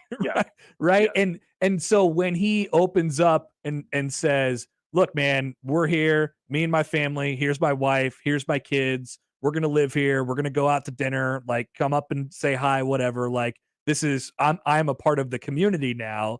Like that, that sounds so different among many other things than Scott Frost. And it's like, okay, well, what's is there somewhere in the middle that we need to be sitting here on this? And I think that's maybe part of it. But I believe him. I believe him though, and that seems really, really genuine to me. Yes, I in my experience, I find him to be very genuine in how he goes about things and how he treats people. I think that certainly they work hard, they coach hard. There's a high standard within that football organization, and I think that probably will be a little bit different for some people compared to the previous staff. Like there's certainly it's not all just great speeches and smiles all day long, right? Like there's a lot of hard work to be done here. But it was interesting to me. I think maybe people are just a little more level-headed or just guarding their hearts a little bit after this last era, and just like sort of, I'll believe it when I see it a little bit. And look, I think that was part of why Monday was important to me. And I know Trev says he didn't care about winning the press conference, but I do think it's like pretty important. And I think he's a guy that in this instance, I think it was important because I think Matt Rule demonstrated to people he understands what's going on here, what the challenges are. And I think you need to get people on board with this because there's difficult and unpopular decisions to be made here, starting with the staff. There's probably going to be some losing to start this thing off. Like you need people to understand there is a vision here, and this guy gets it. And this guy isn't just coming here because it was some high paying job. Like I think he's a guy that is going to adapt to this really, really easily, and I think people will get behind him. What kind of? I mean, we've seen little bits of it come through already, but if you're to put a summary on what you think a Matt Rule staff looks like, I guess what are some of the characteristics? Yeah, it's. I think in being around the Baylor program, and I assume it's going to be a lot of the same faces, whether it's guys coming from Carolina or whatnot. I think it's a hardworking group that got along really well. I think that there's, certainly when they got things rolling in the Big 12, that season was built around Phil Snow's defense, but they played really complementary football. Like they know how to kind of play to the strength and mask the weakness a little bit. And I think it's a staff that the thing that I'm excited to see from this staff is just the talent evaluation and development. They did a great job of that at Baylor. Obviously, Texas is a little bit different because there's hundreds and hundreds of 3-stars that you could take that'll make you better, right? But I think that you saw they had a certain vision for the kind of player they're trying to take, and that vision's probably a little bit different in the Big Ten. But I think their ability to take young players, keep them in the program, and really develop them into starters and guys that can really play at this level. They really proved that, I thought, at Baylor. And, given time, I think they'll do that at Nebraska. Hey, Max, thanks for the time. We look forward to several more transfer portal tweets and then whatever else the coaching carousel throws at us over the next few days and weeks here. I can't imagine how many transfers I missed in these 10 minutes. I'm already stressed out. A couple thousand at least, probably. Yeah. For sure. See you, Max. Thanks, Thank man. you. That is Max Olson of The Athletic. Good stuff. Good stuff there. On a guy who, knows Matt Rule pretty well from his days covering the Big 12 and specifically that situation at Baylor. All right, we'll come back. The top 5 is next. Robin Washut coming up at the bottom of the 1 o'clock hour. Plenty to come on the Connor Happer Show on 1620 The Zone. Previously on The Crossover. The town of Wood River will never be able to forget that picture of him sitting there with his Wood River jersey on. Yes. You got to change the name of the town, or you got to Photoshop the picture. Or what if you know how it says home of Scott Frost? What if they did home of the worst Nebraska coach ever? And then put a Scofro sticker on it. Or I did that. Mornings on 1620 The Zone. The Connor Happer Show. Unsportsmanlike conduct. 6A to 6P. 1620 The Zone. Your Omaha area forecast from the Godfather's Pizza Weather Center and KETV News Watch 7 on 1620 The Zone. Breezy and cold for your Wednesday. Wind chill values will dip down into the single digits in the morning as west and northwest winds gust up to 25 miles per hour. Nothing but sunshine, though, with highs around 30. I'm meteorologist Sean Everson from KETV News Watch 7. Hi, this is Doug Nodgard with Equitable Bank. Great service never goes out of style. When the digital age dawned, many said computers would be able to handle many of the interactions that used to take a person. Boy, were they wrong. How many times have you called your bank and gotten a recording to press 1 or 2? Not at Equitable. Not only does Equitable answer your call in the first ring, it's answered by a human being. That's because Equitable Bank values its customers.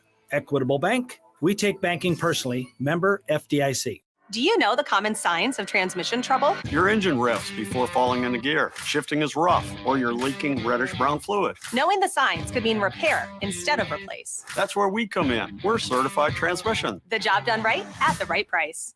One of the things I love about betting on the NFL is that I'm always finding new players or game props that I like. And what's cool about FanDuel Sportsbook is you can combine these props with other bets from the same game to score an even bigger payout. It is perfect for tonight's game, where you can build your own same-game parlay, like the quarterback, over passing yards, anytime touchdown, or total points scored. Or, you know what? Use the pre-built on an app that is safe and secure to use. It's easy to register, easy to deposit, easy to find your bet. Live betting, you can bet fast during the game with a trend you like, and fast withdrawals. It's all right there. There's no feeling like nailing a same-game parlay bet, so lock in your bet today on FanDuel Sportsbook. If you're new to FanDuel Sportsbook, sign up today with promo code ZONE for your no-sweat first bet up to $1,000. That's promo code ZONE. Make every moment more with FanDuel, the official sportsbook partner of the NFL. 21 over, present in Iowa. First online real money wager only. $10 first deposit required. Bonus issued as non-withdrawable free bets that expire 14 days after receipt. Restrictions apply. See terms at sportsbook.fanduel.com. Gambling problem? Call 1-800-BETS-OFF. With almost everything in life, you have choices. You can pick a lot, a little, or somewhere in the middle. So shouldn't there be an internet plan that's just as clever? One that allows you to add TV or home automation whenever. That's why Cox now offers flexible internet plans, giving you all the services you desire and nothing you don't require. Additional services can be added at then current regular rates. All services subject to residential customer service agreement and acceptable use policy found at cox.com/policies. Restrictions apply. The Woodcliff Restaurant in Fremont is just a quick sleigh ride from Omaha at Woodcliff Lake. Get a head start on all your stocking stuffers with gift cards from the Woodcliff Restaurant. Winters at the Woodcliff Restaurant are warm and inviting, like a Santa's workshop, but more fun. Stop fighting traffic, parking, and one-way streets. Slow down and enjoy a fantastic dinner at the lake with family and friends this holiday season. The Woodcliff Restaurant is Santa approved. Check them out at thewoodcliffrestaurant.com or on Facebook for specials and events. How would you like to come home to a bartender who will fix you any cocktail you want? I'll have an old-fashioned. I'll have a margarita. Now you can with the Bartesian Home Cocktail Maker. Bartesian is a sleek machine the size of a coffee maker that makes premium cocktails at the touch of a button. Choose from over 50 different cocktails, from classics to the most exotic premium cocktails served in the best bars today. You'll always get freshly mixed, perfectly balanced cocktails with the Bartesian Cocktail Maker. And now get Bartesian's best Black Friday deal ever at bartesian.com/enjoy. Entertaining? The Bartesian is ideal for parties. No need to stock all kinds of individual mixers for complicated recipes. Every guest gets the cocktail of their choice in seconds. The Bartesian makes a wonderful gift for anyone who loves a fine premium cocktail. Now get Bartesian's best Black Friday deal ever. It's available right now, only at bartesian.com/enjoy. That's BARTESIAN.com/enjoy for Bartesian's best deal ever. Only at bartesian.com/enjoy. Thursday night, the Jays go on the road for a top 10 battle against Texas. Pre-game coverage begins at 5:30. Tip-off is at 6. The Creighton Blue Jays are on 1620 The Zone and 1019 The Keg. dust. It's in the living room, the bedroom, and the bathroom. It's also in your lungs. Let's fix that, shall we? Duct Defense Midwest offers a comprehensive system that cleans, disinfects, filters, and purifies the air. They'll make your home healthier and improve the life of your HVAC system. So improve the health of your home and everyone in it. Go to cleanairradio.com right now for a special air duct cleaning offer for Zone listeners. cleanairradio.com.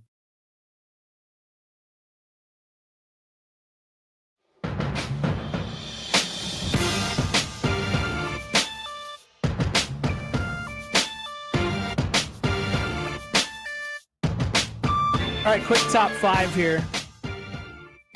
A good question from Matt on Twitter. Matt Rule is on our Twitter? Yes, it's from Matt Rule. Hi, Coach. If you had Shanley on, do you think you could top White Noise on Spotify?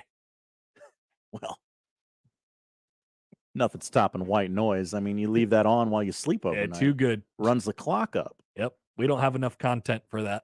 Maybe if we did a podcast. Watch Predator, damn it. All right, what's your top 5 today? Top 5 Steven Spielberg movies. Why? I thought you were going to do top 5 heart songs. Number 1, Barracuda, end of list. I think that's it, right? It's probably not. Daniel, help us out here. Steven Spielberg released a movie Thanksgiving weekend into the movie theaters. Remember movie theaters, Connor? I haven't gone in a while. You haven't. Neither has America. But a new Steven Spielberg movie came out over the weekend chronicling his romanticizing of movies when he was a child. All right. Called The Fabelmans. Pretty good flick. Check it out if you like Steven Spielberg. But I decided to reminisce about America's favorite director. Is that fair? I don't know. Okay. God, come on. Take forever. Number 5. A lot of help you are. I don't know directors. All right. Now, before we do this real quick, I know we got a jet here, but I'm going to guess you have seen this is tough. I'll go 3. Okay. I'll say you've seen 3 of these. All right. And before we get into this, I'm not sure if I lied to you about seeing Jaws or not. It's true. You did. I forgot about that caveat. Because I haven't seen it. Schindler's List is a great movie. Let me be crystal clear on that. It's not in this list because never in my life have I ever said, I'm in the mood to watch a movie. I will choose Schindler's List. All right. It is an important movie. It is a great movie. It is not on this list. Number 5, Raiders of the Lost Ark. Indiana Jones. Okay, so how is The Terminal not on here? We haven't gone through the list yet. You don't need, I mean, if it wasn't going to be, you weren't going to throw me a bone at number 5. I know it's not on here. Maybe it's at number 4. Unlikely. Raiders of the Lost Ark. Haven't seen it. Haven't seen it? Nope. Nominated for Best Picture. It's the 55th best movie of all time on IMDb. Indiana Jones, huh? Slightly better than The Terminal. Have you seen any Indiana Jones movie? I'm going to bet the answer is no if you haven't seen this one. That's right. Yeah, okay. You can binge them all before the 5th one comes out next summer. No? Probably not? I don't know. Maybe take a weekend? Probably not. Okay. Number 4. Number 4 is Jaws. Have you decided if you've seen this or not? I haven't seen Jaws. Okay. The movie that launched the summer blockbuster. It was You also love Jaws. Jaws is like a top whatever movie for you. Jaws is. I have a complicated relationship with Jaws. I find it to be great, but also overrated. Because that shark is hokey as hell. Yeah, it's not real. I don't know if you guys can tell, but it's not real. Breaking news from Connor Happer: the shark in Jaws, not real. That shark's not real. So you don't know if you've seen this or not? No, I haven't seen Jaws. Okay. I haven't seen Jaws. 3. Combination of 3 and 5. Number 3. I got to run the table to get to 3 here, don't I? Yeah. Of movies Connor Happer has seen. I don't like your chances. E.T.? Yeah, I've seen E.T. Okay. I haven't seen it in like adulthood though. But has anybody? Me? I have. I've definitely seen E.T. Okay. That counts.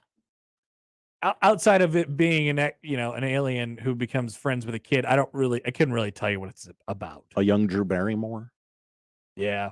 I don't remember those parts, but I've seen it. I definitely watched E.T. as a kid. We had the VHS. Yeah, riding the bike over the moon. For sure. A troubled child summons the courage to help a friendly alien escape from Earth and return to his home planet. He's got to phone home. E.T. phone home. Yeah. Reese's Pieces. Pieces. Also, people who say Reese's Pieces. Isn't that what he says? Get the hell out of here. Isn't that what extraterrestrial says? Maybe that's what the alien says, but you're not an alien. Pieces. You're not an alien. You're a human. Call the product by its given name. I agree. Thank you. Good take. Strong takes. Here comes two. Number 2. The Terminal. No, I went with Saving Private Ryan instead. What's your thoughts on that? Have you seen that? I think we're headed towards a no here. No, I haven't seen that movie. Oh, really? Okay. No, I haven't Upset. seen that. That's an upset. I thought that would have been. Yeah, I know everybody says that's a great movie, and I believe them. And it has Hanks. Yeah, it's Hanks. It's Spielberg.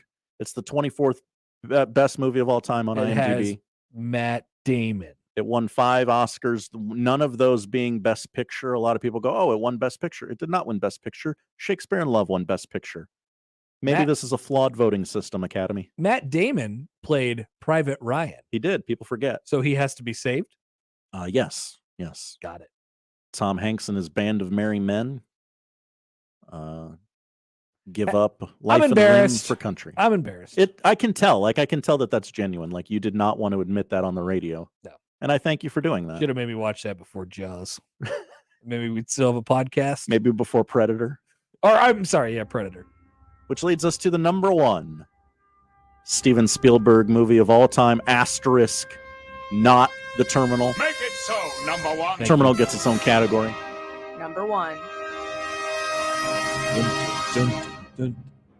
Oh, that's right. You haven't seen Jurassic Park. It's Jurassic Park. I probably have seen Jurassic Park. Over the summer when Chance was here, you said, no, I haven't seen that dumb dinosaur movie. I have a hard time remembering what I've seen from my childhood. Like, I've seen it, but does it really count? Like, I didn't comprehend the movie. I didn't like get obsessed with it as a kid. So I do maybe forget that that, like, when Jurassic Park came out, you were not in school yet. Yeah, that movie came out in 1993, bro. That movie's old as hell. It's almost 30 years old. It's gonna be 30 years old next summer, bro. And I'm gonna celebrate the hell out of it. I have a child, and we watch that movie often. This is. I mean, Jurassic Park is it's definitely a thing. Still is a thing. Over the summer, the 6th installment of the Jurassic Park / World franchise came I think out. because I was a kid, people thought that I just liked Jurassic Park because I was a young boy, and young boys like dinosaurs. Yes, I can confirm. You can attest to this, Josh. Didn't know what an Apatosaurus was until I had a child. So people would just get you dinosaur stuff, and they're like, "Oh, it's like in Jurassic Park," and I'm sitting there like, "What are you talking about? This isn't a baseball bat, lady." I know about dinosaurs. I don't know about Jurassic Park. So I think I've probably seen it. It's got, what's his name, right? Jeff Goldblum? Yes, that is correct. Yeah. Look at you and your movie knowledge. That's about it. That's about all I know from that. You should really dive into the filmography of Steven Spielberg. It's pretty good. Yeah, there's a lot of good stuff in here. I'm just looking at his director credits now. Yeah, I mean, it's not just The Terminal, although The Terminal, pretty good. Outstanding work. Yeah, there's even War Horse on here. I have not seen War Horse. I don't like stories about a horse. Yeah, a lot of fabulous movies. They're fantastic. Lincoln's good. Yeah, there's going to be some explosions. Yeah, Close Encounters of the Third Kind. Tough shots. Maybe you have to take over an airport for a couple days. 1941. I haven't seen many Steven Spielberg movies. So I'm now looking at the list. The Terminal would definitely be my number 1. Surely there would be a 2, 3, 4, and 5, right? The answer may surprise you. Maybe get to 2, 3. I've seen E.T. Thank you, Josh. Thanks, Connor. That's the top 5. We'll come back. Robin Washut will join us at the bottom of the hour. I want to get into the college football playoff rankings from last night and the scenarios that we have in front of us for this weekend. And we'll keep you updated, of course, on all movements in either the transfer portal or coaching staff as we continue on a Wednesday edition of the Connor Happer Show on 1620 The Zone. Omaha's most listened to all sports radio station. Again and again and again. 1620 The Zone. At the United States Postal Service, we're here to deliver fast and reliable service to help you get holiday ready. We offer free package pickup and deliver free shipping supplies to your address. So whether you're in Garland, Texas, Rudolph, Wisconsin, or anywhere in between, we're making it easier for you to spread festive cheer this holiday season. USPS, delivering for America. For all your holiday needs, including info about free shipping supplies, free package pickup availability, and restrictions, go to USPS.com/holidays. This is Staples. So rumor has it that Staples has everything I need to ship. We have all the shipping supplies and services you need. Boxes? Yep. Mailers? Yeah, and we have UPS here in store. Huh. What will Staples think of next? Right? No, seriously, I'm asking, what will they think of next? Staples is your one-stop shipping destination. Now get 50% off shipping boxes, mailers, or tubes when you buy 5 of the same item in-store or online with 1-hour pickup. Staples, the best-kept secret in shipping. Ends 12/31. Exclusions apply. Visit staplesconnect.com/shipping for details. There isn't a better time to save than right now at all 42 Degrees locations during our annual Black Friday sale with savings of up to 50%. The most knowledgeable and friendly staff. What are you waiting for? Save on Kratom, CBD, pipes, vaporizers, candles, Delta, and a whole lot more. Are you looking for certified premium e-juice or a premium disposable? Then come to the source, 42 Degrees, and save up to 50% during our annual Black Friday sale. 42 Degrees. Buy your mom's house. Nicotine is an addictive chemical. This is Scott Schultz from Host Coffee. 2022 marks our 50th year and business has never been better. We are rapidly growing and adding new customers, which means we need new route drivers and service technicians. We have new jobs for those new to the industry with little or no experience, and new careers that require knowledge in the coffee and vending world. There's a good chance we have just what you need in a new job. Host Coffee offers competitive pay and understands the work-life balance. Apply today at hostcoffee.net/careers and join our team. For unmatched cardiac expertise, put your heart in the right place with Nebraska Medicine, where you'll find the most heart advances in the state, telehealth appointments to make your care even more convenient, and a genetics clinic to help avoid future heart issues. With multiple locations, our world-leading care is just a heartbeat from home. For matters of the heart, this is where you begin. Visit nebraskamed.com/heart. Home is with you wherever that may be. Car repair is car repair. Most places you go can change your oil or fix your brakes. The difference is the experience you'll get at Omaha Car Care. We're part of the community. We were born here, and we believe that our relationship with you should be built to last. We're going to consult you, not sell you. We're going to give you a free loaner car. We're going to treat you like a valued friend that we want to continue to see in the years to come. I'm Rick Betker, owner of Omaha Car Care, and we'll be along for the ride.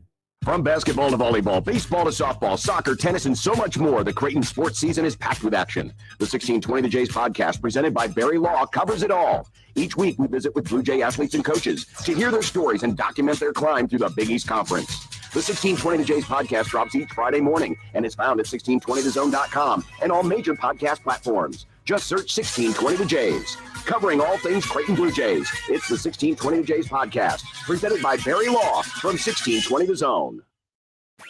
Shop Woodhouse Place Hyundai and Nissan, 144th and Giles. KOZN, Bellevue, Omaha, Council Bluffs.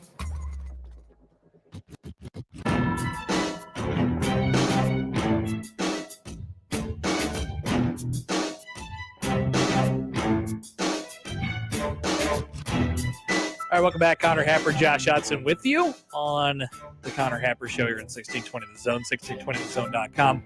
Final playoff rankings last night before the final playoff rankings, the penultimate playoff rankings. Well said. Or the playoff rankings that actually matter. So let me just set up our situation, and we can actually preview our talking points, because I think they do the release show on Sunday, right? Yes, it is Selection Sunday this week. So on Monday, there's a potential, and I'm rooting for it because, when you're not involved, you just sort of root for chaos. Absolutely. So there's a scenario where basically the talking point on Monday is, should conference championship games all be canceled? And we just do away with them. Because we have two scenarios this weekend where, well, in my opinion, we have two. We really have four, but we have two scenarios in which two teams that are set up in conference championship games and are in the current top four could potentially lose, and including an extra spicy one, and it would hurt them and knock them out of the playoffs, while a couple teams who are sitting at home with one or two losses might be able to sneak in ahead of those teams who didn't get in because those extra teams had another game to play against a quality opponent. So let's just throw this out. Georgia, Michigan, you ain't losing this weekend. Lock it up. Wow. Guarantee, done. Connor Happer, guarantee. I know Purdue has a propensity to beat Big Ten East foes occasionally. But I just don't think it's happening. Also, Aiden O'Connell has been away from the team this week. There was a death in his family, if I remember correctly. Yes. Over the weekend. So it's getting late. It's getting later in the week. Get back. Sure. That's not a situation you want to have leading up to a conference championship game for a variety of different reasons, I suppose. I just don't think Georgia's losing to LSU. The LSU team that just lost to Texas A&M and their high-powered offense? Yeah, that one. Okay, bold take. See how it plays out for you. Don't think Georgia's losing. So throw those two out. Georgia and Michigan are 1 and 2, and in that order. And then we have our good friends in the Hypnotoad hoodies. Oh, yeah. TCU is 12-0. They're in the Big 12 championship game against K-State, and they are pretty short favorites, right? 2.5 points or something like that. Right. Yeah, 2.5. I mean, there's definitely scenarios in which TCU loses that game in the Big 12 title game. And then if them and them only lose, let's say USC wins the Pac-12, Michigan, Georgia, they're in as well. TCU loses, then we have a really, really fun, but also really, really dumb argument that will take up all of our time on Monday. Let's go. Should TCU be penalized for playing in the conference championship game? And should Ohio State be penalized for not winning their division and not playing in the conference championship game? Because we all know what would happen if this exact scenario plays out, which is TCU is the only team in the top four who loses on conference championship weekend. Let's just play out that scenario real quick. TCU is 12-1. They are not Big 12 champs. USC is a 12-1 Pac-12 champ. Michigan is a 13-0 Big 10 champ, and Georgia is a 13-0 SEC champ. TCU is getting left out of the playoff for Ohio State. It's a lock. Yeah, it's absolutely. That's happening. They'll say, well, Ohio State lost to the number 2 team in the country, and that's a good loss. And K-State isn't anybody you should be losing to. That's happening. It is good news for TCU that K-State is number 10. Number 10. Yeah, number 10. So it's good news for them that that's the case, but I just prepare yourself for that possibility. If USC loses, it writes itself, right? Ohio State's in. Ohio State is rooting against USC the most this weekend. Yes. They actually have an argument if they're going up against TCU in a one-loss scenario. But if USC loses, Ohio State gets bumped into the playoff. Now, the real wacky one is what happens if both of those two teams lose. TCU and USC. Chaos. Then we know Ohio State's in because they get bumped up from number 5. And then we're talking about 2-loss Alabama or 2-loss Tennessee or 2-loss Penn State or probably not 2-loss Clemson. Let's stop there. Because if you're including Alabama in the argument, all 4 of those teams, or all 3 of those teams, have an argument. If Alabama has an argument, then all 3 of those teams have an argument. Frankly, Alabama does. I mean, Alabama's best win right now is against Mississippi State. Maybe Texas. Gosh, who is it? So they beat. Yeah, so Texas. Yeah, Texas is their top win right now, according to the college football playoff rank. Okay. Texas is their top win. So if you're including a 2-loss Alabama in the conversation, you got to include a 2-loss Tennessee. You got to include a 2-loss Penn State. If TCU and USC each lose, it opens the door for potentially 2 new playoff teams. But we're talking about the matchup of resumes between 2-loss non-SEC, non-divisional champ Alabama, 1-loss non-conference champ TCU. And Josh, who do you think wins that battle? Gee, I wonder who would get into the made-for-television product that is the college football playoff. I'm going to go Alabama. It'd be Storybook, right? Yep. Georgia, Michigan, Ohio State, and Alabama? Oh, Who look at wouldn't those want blue that? blood teams on New Year's Eve. Is it New Year's Eve now? Yeah. It would be chaotic if they did that. I guess I have a small amount of faith in the committee that they would still include TCU in that scenario, but they don't like to include the teams who have just, recently lost in the conference title games. Even though we're looking at this as a complete total resume thing, this is what we have to deal with. So just watch out for those things this weekend and be ready for the chatter on Sunday evening and into Monday. Hopefully, I like this playoff. I like Georgia, Michigan, TCU, USC. That's fun. It's got flair. It's got new teams. It has the Heisman winner. It's got all the different areas of the country. Like, I love that playoff. Yeah, that's a good point. I hope all 4 of those teams win. There's 4 regions of the country represented. The Heisman winners there. There's some blue bloods. There's 4 some different conferences. Underdogs. Yeah. I love that playoff. Let's keep that playoff. It's about as perfect as it could be, as is right now. But something's going to go wrong. Something's going to go wrong. And there will be the chatter. USC's already lost to Utah once this year. We'll come back with more next year on 1620 The Zone. Live from the Host Coffee Studio, this is 1620 The Zone. Email us on the Equitable Bank inbox with whatever is on your mind. Zone Inbox is brought to you by Equitable Bank. We take banking personally. You can get me, Gary, at 1620thezone.com. We want to hear from you on the Equitable Bank Zone Inbox. I know my mom does everything she can, but most days we still don't have enough to eat. Thousands of children in Nebraska and western Iowa face food insecurity. Visit foodbankheartland.org to donate and help nourish hungry families. The brand new Dollar General Distribution Center in Blair is now hiring. Starting wage is up to $20.10 per hour with benefits including medical, dental, vision, 401k, and a $2,000 sign-on bonus. Apply today through Wednesday at the Blair Library from 9 to 5:30 for an on-the-spot interview, or Thursday and Friday at the Florence City Hall from 9 to 5:30 for an on-the-spot interview. Dollar General can't wait to have you become a team member at their brand new distribution center.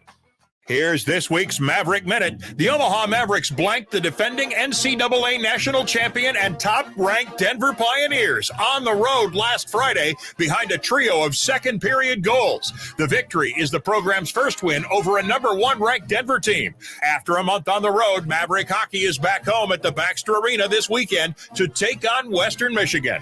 And that's your Maverick Minute on your home for the Mavs. 1620 The Zone, 1180 The Zone, and News Talk 1290. You don't have to wait for the weekend for brunch. Delicious breakfast and lunch items are served daily. Get to Early Bird Brunch today in the Blackstone District, Shadow Lake Town Center, and Regency. Early Bird, not your everyday brunch, every day. Early Bird offers a variety of fun pancakes, eggs, Benedicts, omelets, and beverages, including a full breakfast cocktail menu. Dine-in or carry-out is available. For more menu info, go to earlybirdbrunch.com. Early Bird Brunch, where the early bird gets the pancake. Imagine it's cold and frigid and your home's heater just quit. Sometimes a heating system is beyond repair and needs to be replaced. At 1 Hour Heating and Air Conditioning, our comfort specialists take the frustration out of the equation. We're experienced in everything from boilers to furnaces to heat pumps, ductwork, and all. So call 402-333-5000 for a free duct cleaning with every furnace installation. Always on time, or you don't pay time. Terms and conditions apply. Independently owned and operated, licensed in their respective state or county.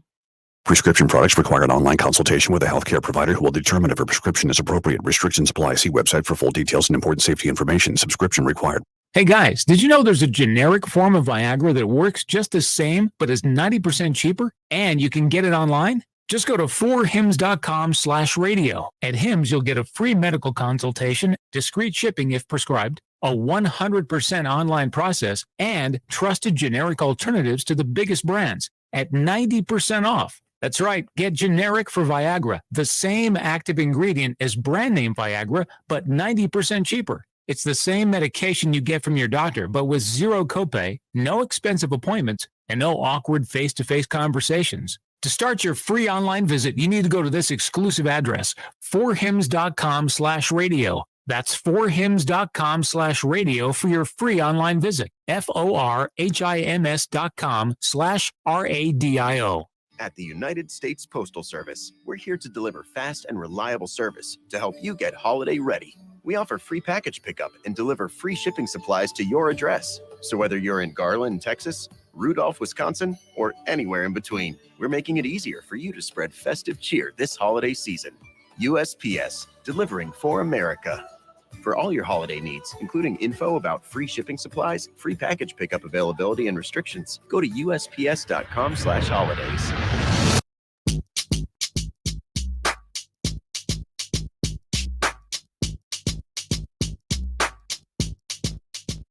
All right, so just to update, not much, at least public movement on the assistant coaching search front today. It was reported this morning by Pete Thamel that Jake Peetz would be joining the staff, and Sipple said that might be contingent on whether or not Mickey Joseph is here. We still don't have a final answer on that one. I guess there have been a couple more names. I mean, EJ Barthel last night, if you missed that, he's going to be Nebraska's next running backs coach. He comes over from UConn. Terrence Knighton will be on the staff in some capacity. Evan Cooper seems like your defensive backs coach or corners. And then Corey Campbell's your strength and conditioning guy, the really jack guy that you've seen on Twitter. And then Ed Foley coming on as that seems like a ant list type of deal, potentially special teams coordinator. But one of the things that Thamel threw out with Peetz was that he could have a potential special teams role. It seems like as of now that role is going to be it doesn't seem like a full-time special teams coordinator is going to be the way to go here. So let the criticisms begin on that one. But of course we shall see. And then of course it was official because Marcus Satterfield, Nebraska's new offensive coordinator, it's been reported over the last couple of days, the former offensive coordinator at South Carolina, he changed his Twitter profile pic. That's how you know. In lieu of an actual announcement. And they like to announce these guys all at once or in one press release. And I will continue on the notion I brought up earlier, which is I think you'd like to have this, obviously you want to have it done as soon as possible, but ideally you want to have things sort of wrapped up by the weekend and get people out recruiting, get the boys on the road. Get them start to get the guys. Get them in the living rooms. Yeah. So I think ideally you want to sort of have that. And there's ways to get around that. They could send other guys out and the guys that they actually have in the building, because you could send, 10 guys, or I guess 11, including Rule. It doesn't matter what rules I think there's some waiver process that they have to go through, but it's pretty fluid right now, but not really a whole lot of movement as of today. But I don't know, Josh, like I said earlier, I'm sort of expecting some movement today. And I do think the next domino to fall one way or the other is what to do next with Mickey Joseph. What happens with Mickey Joseph? Seems like the ball is in his court. I know there was a tweet from his wife, my wife. Not your wife. Not my wife. His wife. Not important. If my wife had a tweet last night. It was, my husband just said to me, "Why do all of our blankets have cords on them?" She did. That is a real question that I asked. She likes heated blankets. It's like, I don't like blankets with cords. Same. I'm right there with you on that Just one. give me the blanket. It's warm enough. The blanket is the warming mechanism. But Mickey Joseph's wife, Priscilla, who's active on Twitter, said a few hours ago, just wanted to let y'all know that I see all and appreciate the messages of love and support, as this is not our first go around and very well know the biz. Hashtag God's plan, hashtag patience. Can I just real quick get in? It's God's plan, Susan. Oh, it's absolutely God's plan. You just got to put it in God's hands. Mm-hmm. I don't disagree with that. I'm not like making fun of anyone. It just, you screenshot your notes app, you put it out there, and the only thing you tweet is God's plan. Yeah, I'm not entering the transfer portal. I'm entering God's portal. It's God time now. I was gonna chuckle out of the guys at the sideline interview, and they're sort of like innocuous, right? But the sideline interview will be like, "Hey, how'd you feel? I mean, you played a great game. Maybe give me some specific details on that last run there. Like, what was going through your head?" Well, first of all, I just like to thank God. Appreciate that. So, yeah. And then you have to ask a completely different question. Okay, you don't want to give me anything on that. No, you know, it's not that they don't want to do it. They just want to thank God. Uh-huh. So maybe there needs to be a place built into the, already baked into the cake of the sideline interviews of like, okay, if you would like to thank God, now is your time. Are you clamoring for an opening statement in a post-game player interview? I want to be careful how I word this. Got to be careful here. It's just optional. It's optional, okay. Right? I would love to see somebody go, I'm here with, no, excuse me, I'd like to make an opening statement. Thank you, God. Okay, go ahead. Fire away with your question. Speaking of season, it is also smoke around Ryan Day not being the head coach at Ohio State soon season. It's a little article that popped up in The Athletic today, and it read like this: Ohio State should give Mike Vrabel the world. Resume dominance and never look back. Now, why would they need a coach? Why would they need to go get Mike Vrabel? Well, because it is the time of year where Ryan Day gets mentioned for NFL jobs. So let's, in this specific part, this is from Joe Rexroad, by the way, of The Athletic. In the part about Day, it says this: this is not a prediction of a firing. Day's 45-5 record in 4+ seasons, 2 Big Ten championships, 2 college football playoff appearances, and advancement to the 2020 title game should earn him another season, right? Remember that time Michigan went into the horseshoe and beat Ohio State by 22 with a second-string running back who had one hand? Ryan Day is 45-3 against everybody not named Michigan. It's true. Michigan about to get their second college football playoff appearance. The same as Ryan Day. He's not getting fired, Joe says. Okay. But let's cut to a Columbus Dispatch story by Bill Rabinowitz, a veteran and well-sourced Ohio State beat writer, from January 13th about possible NFL interest in Day after last year. The quote to Rabinowitz, quote, "Don't be shocked if Day seriously considers an offer if he gets one." 2 factors were cited in the piece. One obviously was Day's sub-market contract. And yes, he got the bump from $7.6 million to $9.5 million a year with an extension at 2028 a few months later. The other was the fishbowl aspect of Columbus. In particular, after a cataclysmic event known as a loss to Michigan, Day, 43, and his young family experienced that after last season's 42-27 Michigan upset in Ann Arbor, the Wolverines' first win over the Buckeyes in a decade. Well, it happened again. So Don't know how he thinks about that fishbowl now. Maybe things are a little patched up if they make the college football playoff. But this has been a thought for the last couple of years now. Hey, what if Ryan Day gets an opportunity in the NFL? And Ohio State's going to go after Mike Vrabel. Josh is wearing his Titan shirt, and he has thoughts. I can't say I like this, Connor. For the last, I think Vrabel would be a really good college coach, actually. Yeah, he would. Yeah. But like scary at Ohio State. He's 47-27 with the Tennessee Titans right now, Which is good. Very good. I don't know if you remember this. They were the 1 seed in the AFC last year. I do recall. It got them absolutely nothing. I understand that. I have gotten comfortable with the idea that Mike Vrabel will leave Tennessee, but I had always thought he will replace Belichick in New England when he rides off into the sunset. I had not planned that he would go to a team in Ohio State that would frequently hurt Nebraska. It'd be a bit of a gut punch. Yes. It'd be a double gut punch. For you, yeah. Yeah. Don't like this. I don't like this. Also, he'd look great in a red sleeveless vest. Just watch out for Ryan Day, though. He's going to keep getting talked about for the next couple of weeks, especially if they don't make the playoffs. What's he going to do? Where's he going to get that NFL endorsement with Just for Men? Oh, yeah, for his beard.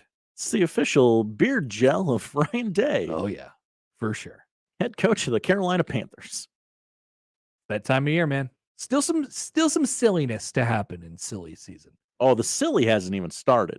The coaching carousel has started, but the silly has not started. Yeah, wait till Dion goes somewhere. Yeah. Dion has apparently told people he's going to be somewhere this weekend. That's a real thing. The hell does that mean? That's a real life thing. It's a real life thing. Deion Sanders has been telling recruits that he will be at a school on Sunday. Sunday? Decision appears to be down to Colorado, Cincinnati, and South Florida. This is from Kevin O'Donnell of Fox 13 in Jackson, I assume. Maybe the Florida area. Okay. Deion Sanders will be somewhere on Sunday. Breaking news.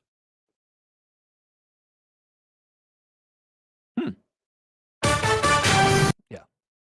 Deion Sanders. So he's not going to coach the Celebration Bowl? Who knows? But like you said, the silliness is not yet begun. We'll come back with Robin Washut of Husker Online. We'll say goodbye to the Big Ten ACC Challenge. And we'll talk a little football next on 1620 The Zone. Hey, you can help a child in need experience the joy of opening a gift this Christmas morning. You can join 1620 The Zone. We're back again to stuff the truck to benefit Toys for Tots. This Friday from 10 to 6 and this Saturday from 11 to 4 at the Zone Studio, just off 50th and Dodge in our parking lot. Help those in need this holiday season by donating a new unwrapped toy.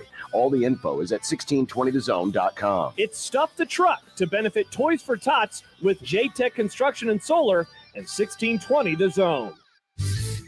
Your Omaha area forecast from the Godfather's Pizza Weather Center and KETV News Watch 7 on 1620 The Zone. Breezy and cold for your Wednesday. Wind chill values will dip down into the single digits in the morning as west and northwest winds gust up to 25 miles per hour. Nothing but sunshine, though, with highs around 30. I'm meteorologist Sean Everson from KETV News Watch 7. There are actually two kinds of cigars. The first is the one you smoke with beloved family and friends. The second, the one you enjoy with friends you've just met. And you'll find both at Hearth Cigars and Pipes Lounge. At Hearth Cigars and Pipes Lounge, there's a well-stocked humidor with some of the best bands from around the world and a bar with your favorite cocktails and other drinkables. So what do you say? Which cigar will you be enjoying tonight? Hearth Cigars and Pipes Lounge, just off I-680 and 48th Street next to Cubby's. Your vehicle is important. It gets you where you need to go, but it does much more than that. I'm Darcy with Dingman's Collision Center, and at Dingman's, we know your vehicle is an investment and that safety is your priority. To make sure your vehicle is as safe as it was prior to an accident, bring it to Dingman's for proper, safe, and certified repairs. We protect you and your investment. We've been voted Best of Omaha for the past 17 years. At Dingman's, we'd rather be the best than apologize for anything less. Find us at dingmans.com. The Blue Jay Zone is brought to you by Barry Law. We're in it to win it. The all-time record low temperature in the Bahamas is 41 degrees. So imagine how freshman center Frederick King felt when the temperature wouldn't escape the 20s in Omaha. It don't even get below 60 anymore. Not even below 70 right now. So right now I'm just dying. You got the turtleneck on. You got three coats. You got a hat. Yeah. But you're getting used to it. Kind of. Yeah, a little bit. Your most important assets are your body, your mind, and your future. When those are jeopardized by an injury that isn't your fault, you need to fight back and regain your life. Barry Law has represented thousands of Nebraskans, protecting their rights and securing their futures. If you've been injured in an accident, add more firepower to your fight. Choose the injury attorneys at Barry Law to make that next step. Call Barry Law at 402-999-7777 or visit BarryLawFirm.com. At Barry Law, we fight alongside those who choose to fight back. Listen to the Woodhouse Auto Family Blue Jay shoot-around and overtime shows. The Creighton men's basketball pregame and postgame shows on 1620 The Zone. The Woodhouse Auto Family Blue Jay shoot-around and overtime shows are also presented by Burton AC Heating, Plumbing, and More, by Barry Law, by Union Bank and Trust, by DJ's Dugout, and by McGow Law. Before and after each Creighton game, exclusively on your home for the Creighton Blue Jays. 1620 The Zone, 1620 The Zone mobile app, and 1620thezone.com. You're the one who protects the flock, and that requires an eye for detail. Because when safety and well-being are on the line, it's the details that can save lives. Even when no one else is watching, you see everything. Grainger gets you, and we're here for you, and all the ones who get it done with a wide range of safety products and solutions, plus board-certified safety consultants here to answer your questions. Call, click Grainger.com, or just stop by. Grainger, for the ones who get it done. Holiday shopping? Backed by popular demand, stop by Kopp's at 72nd and Jones, Shadow Lake Town Center, or 180th and Center to grab a bite and buy a gift card. Kopp's gift cards are sure to please. Kopp's makes delicious pizza, fresh salad, and tasty charred wings with a variety of homemade sauces. They even offer keto crusts. Dine in, carry out, or delivery. Kopp's, now with 3 convenient locations to serve you. 72nd and Jones, the Shadow Lake Town Center, 180th and Center, or click koppspizza.com. Hey everyone, Josh and John here for the FanDuel Sportsbook. Start off week 13 right with a no-sweat same-game parlay from FanDuel, America's #1 sportsbook. What a matchup we have. We had some crazy games last year between the Bills and the Patriots. Maybe you like Mac Jones to have a solid game, maybe a Josh Allen anytime touchdown, and over, whatever it is. Combine those into a same-game parlay, John, and get a bigger payday back when you win. That's right. Same-game parlays allow you to parlay the actual result of the game or the team totals with player props. That means bigger payouts for you. And using our promo code 1620 can get you a no-sweat same-game parlay. So if the bet loses, don't sweat it. You can get bets back. 21 plus in present in Iowa. 3+ legs, minimum $1 bet required. Refund issued is non-withdrawable free bets that expire 7 days after receipt. Max free bet $5. Restrictions apply. See terms at sportsbook.fanduel.com. Gambling problem? Call 1-800-BETS-OFF. Listen to the Woodhouse Auto Family Blue Jay shoot-around and overtime shows. The Creighton men's basketball pregame and postgame shows on 1620 The Zone. The Woodhouse Auto Family Blue Jay shoot-around and overtime shows are also presented by Burton AC Heating, Plumbing, and More, by Barry Law, by Union Bank and Trust, by DJ's Dugout, and by McGow Law. Before and after each Creighton game, exclusively on your home for the Creighton Blue Jays. 1620 The Zone, 1620 The Zone mobile app, and 1620thezone.com.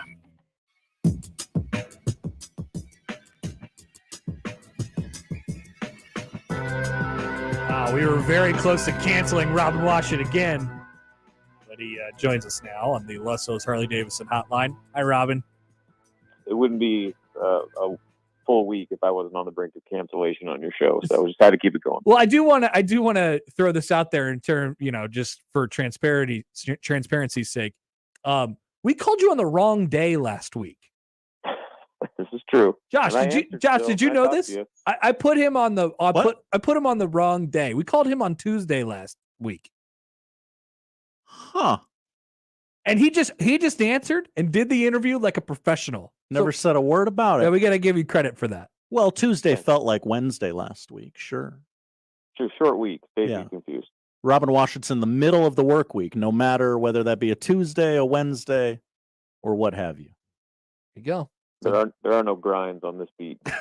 there are no breaks on this grind, I should say. Yeah, there's some grinds on the beat, I think. Yes, there's definitely grinds. Missaid that one. What is your favorite ACC Big Ten Challenge memory as we send it off finally with a late night game at PBA tonight?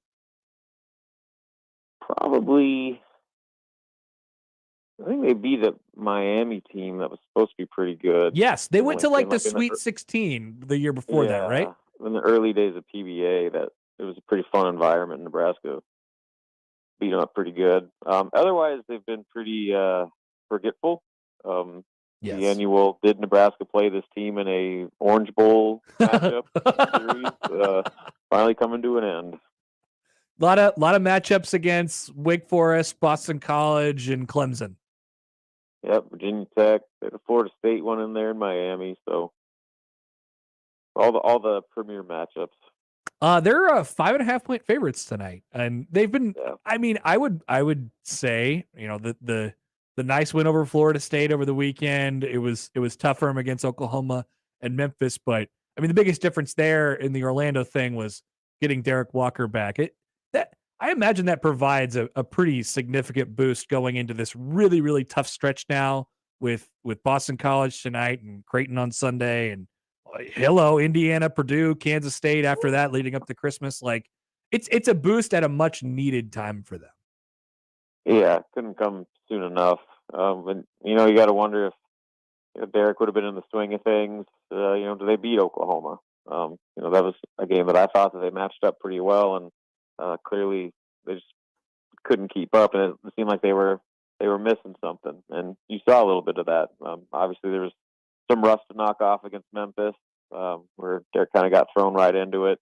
Got a double-double, but he also had 9 turnovers. Well, next time out, they actually get a day to prep with Derek fully in the lineup, and all of a sudden they look like a completely different team, where all of a sudden Derek's doing everything, where he's scoring, you know, career high 20 points, hauling in 13 rebounds, dishing out assists, and playing some point guard, of all things. So, you know, we knew that he was a critical piece to this team.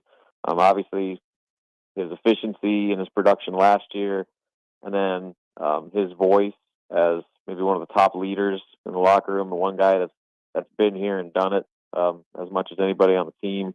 You know, those were two, you know, pretty important things that Nebraska just didn't have. But then, you know, you see the little things that he does, where he provides that you know, release option against pressure defense, where he can bring the ball up court in the half court, where they set him up in the high post, and he's not just a threat to you know, beat slower centers off the dribble and get to the hoop, but he can facilitate, and you see a direct ripple effect with Derek Walker, you know, operating as kind of that distributor out of the high post. What that does for a guy like Sam Griesel, who had kind of been struggling a little bit, and just having Derek there to take some tension away from the opposing defense has freed Sam up to where he can be more aggressive. And he dropped 13 points after, like I said, a couple of rough outings. So you really can't say enough about what Derek Walker means to this team. And the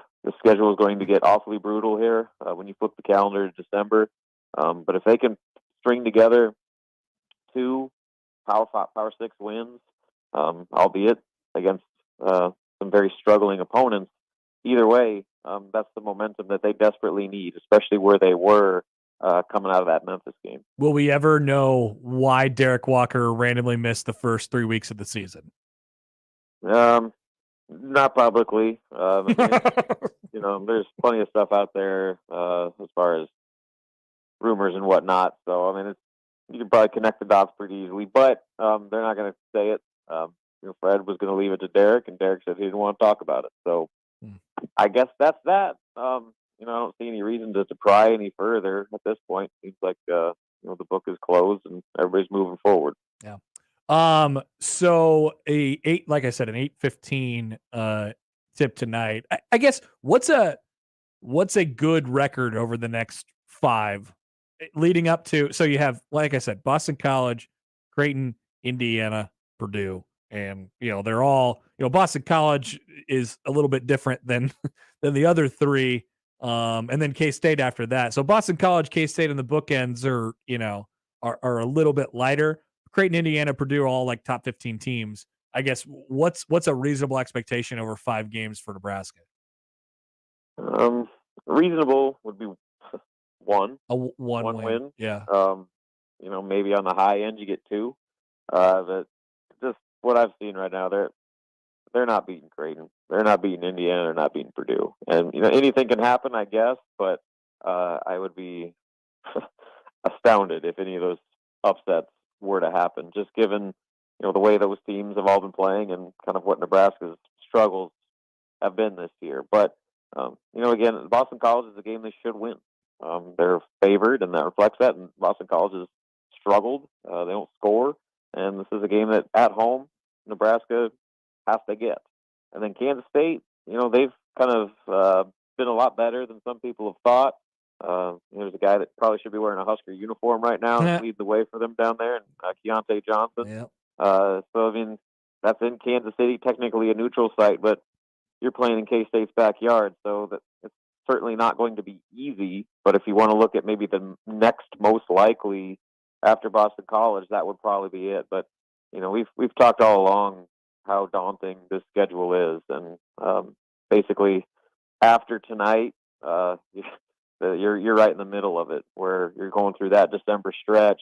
You get one game against Queens College, and then you're right on into Big Ten play, playing Iowa, who some people are saying this might be the best team Iowa's had, top to bottom, under Fran McCaffrey. So, this is not going to be an easy year for Nebraska. And they at least got Derek Walker back, but you look back on some of the missed opportunities, they had, particularly down in Orlando. They need every win they can get, just because from here on out, nothing's going to be easy. And so tonight's critical. Kansas State is one that, they at least have a puncher's chance, but there's going to be so many games like Creighton, like Indiana, like Purdue, where it's just going to be so much to ask for them to be on the right side of the scoreboard. There are definitely grinds on this beat. Absolutely. Yeah. We're gonna be right in the thick of it here in a little bit. Thanks, Robin. Talk to you later. Yeah, we'll see it. Robin Washut of HuskerOnline.com, covering Husker basketball. And we didn't even get to football, mostly because we ran out of time. Sorry. So I made him talk about the painful stuff. It is a real stretch here after tonight for Nebraska basketball. People forget that it's Creighton, Nebraska week. Maybe that's because screw you, Matt Rule. It's because it's Creighton, Texas week too. That's true. That's true too. Screw you, Texas. You took up one of my favorite weeks of the year, J-Sker week. Yeah, I love this game. A lot going on, but yeah, not much chatter about it for a variety of different reasons. We'll come back and finish things off. Update the poll questions. Tell you what to watch tonight next on 1620 The Zone. Caller 4 right now, 402-951-1620. Qualifies for 1620 The Zone's 4-quarter pick'em. It's your chance to pick 4 football games correctly against the spread to win $1,620. Call 402-951-1620. Call now to qualify with 1620 The Zone.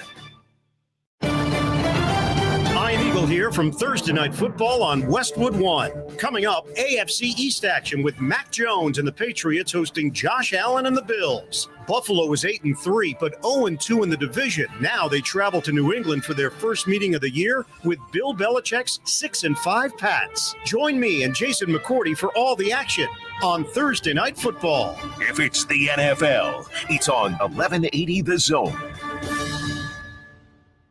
Hey friends, Kent Pavelka here, back with John Higgins and the Rooferees at the Weather Guard showroom. Why would it be advisable for me to have you do my roof versus somebody else? Well, integrity of myself and our employees, longevity, what we do here in the community, that has to go a long way, and I believe it does.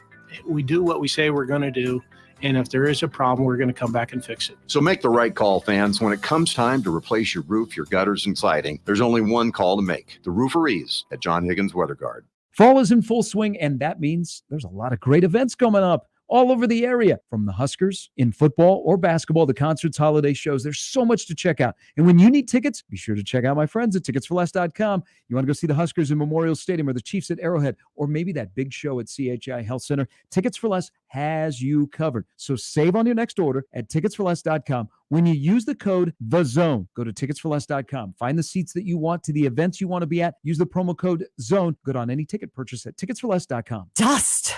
It's in the living room, the bedroom, and the bathroom. It's also in your lungs. Let's fix that, shall we? Duct Defense Midwest offers a comprehensive system that cleans, disinfects, filters, and purifies the air. They'll make your home healthier and improve the life of your HVAC system. So improve the health of your home and everyone in it. Go to cleanairradio.com right now for a special air duct cleaning offer for Zone listeners. Cleanairradio.com. This is Scott Schultz from Host Coffee. 2022 marks our 50th year and business has never been better. We continue to grow and add new customers. Many employers are looking for new ideas for their staff as people return to the office. Our pantry service is a great office amenity for staff and guests. Fresh food, snacks, coffee, water, and other beverages for employees and guests. Enhance your office experience with pantry service from Host Coffee. Learn more at hostcoffee.net. I always wanted to learn Spanish, but I never thought I'd have the time. Then I discovered Babbel. Babbel's lessons are fun. They only take like 10 or 15 minutes, and in 3 weeks, presto, you're starting to speak another language. Like magic. I love that Babbel's lessons aren't just robots talking. They're voiced by native speakers, so you get the pronunciation just right. And they're designed by real language teachers, so you learn how to have real-world conversations, things you'll actually use. It's incredible. After using Babbel, I'm ready to start having real conversations in French. There's all kinds of ways to learn. Use Babbel's podcasts or games or videos. You can even join live classes with a language teacher. If you want to learn a language, there's no faster, easier, better way than Babbel. Babbel. Babbel. Babbel. Évidemment. Go to Babbel.com to try for free. That's Babbel.com. Babbel.com. Many people go back to the dealership out of habit or because they think the dealer is the only one who knows how to fix their car. At Omaha Car Care, we offer a better option. We have ASE certified technicians, the technology to service any vehicle, and free loaner cars. The dealer will sell you a package of services.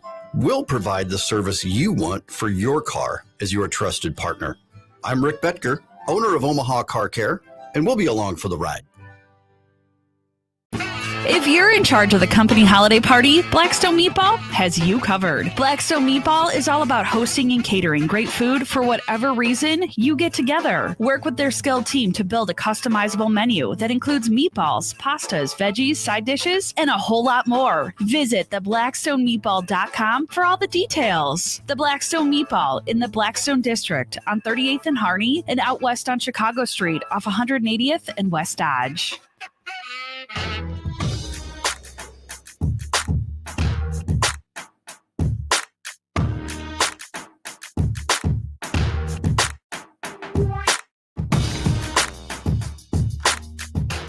All right. Pull questions before we get you out of here. We've been moving today. Fast show. Fun show, fast show. Covered a lot of ground. We got the funnies. We got the spreadsheets. We got football talk, basketball talk. Yeah. We didn't have Scott Shanley on. Yeah. No, you can hear any of those interviews at 1620thezone.com on the other radio replay pages. Poll questions.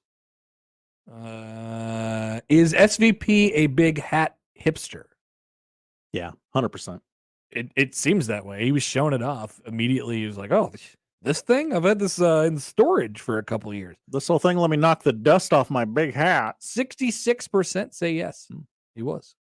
By the way, Brett's poll question that we talked about, if you walked in on your wife making out with the actual Santa Claus, would you be okay with it? Currently sitting at 64% no. Interesting. Electric blankets, yes or no? I'm out. I'm out too. I think this is going to come back yes, though. 52% say no. Oh, neck and neck. Very close. And finally, the band Heart. Not really. Yeah, I'm kind of out. Not really. I like Barracuda. Who doesn't like Barracuda? But really, I mean, it's Crazy not even on the whole. You. It's not even the whole song. It's Crazy just on the you. ooh Barracuda. Yeah. That's the only part I like. Yeah. I mean, very, very specifically 80s, you know, and is probably best off there. So I'm going to go no. Okay. With my apologies. 65% say yes. They're in on the band Heart. Okay. I love that for the band Heart. And those are the poll questions. Oh yeah, we had the extra ones during the crossover yesterday. Oh yeah, I forgot. I logged out of Twitter already, so you'll have to. I got those. Hold on. Does Scott Frost have DirecTV? Did Scott NFL. Frost? Does Scott Frost have NFL Sunday Ticket? That's right. Specifically, I'm gonna say no. I think he just has other things to do. I don't think he'd rationalize the purchase. He's got hobbies. A lot of hobbies, famously. He goes and hikes. He goes and plays golf. I'm gonna say no. He doesn't have Sunday Ticket. Okay. 53% agree. They say no. A lot of votes on that one, though. All right, Josh, what are we watching? We're watching college basketball tonight. Big Ten ACC Challenge, RIP tonight. Boston College at Nebraska, 8:15 p.m. on ESPNU. Also, there are ranked teams playing each other in these games. Number 25, Ohio State at number 17, Duke. 6:15 start on ESPN. That's followed by an 8:15 tip between number 18, North Carolina, and number 10, Indiana.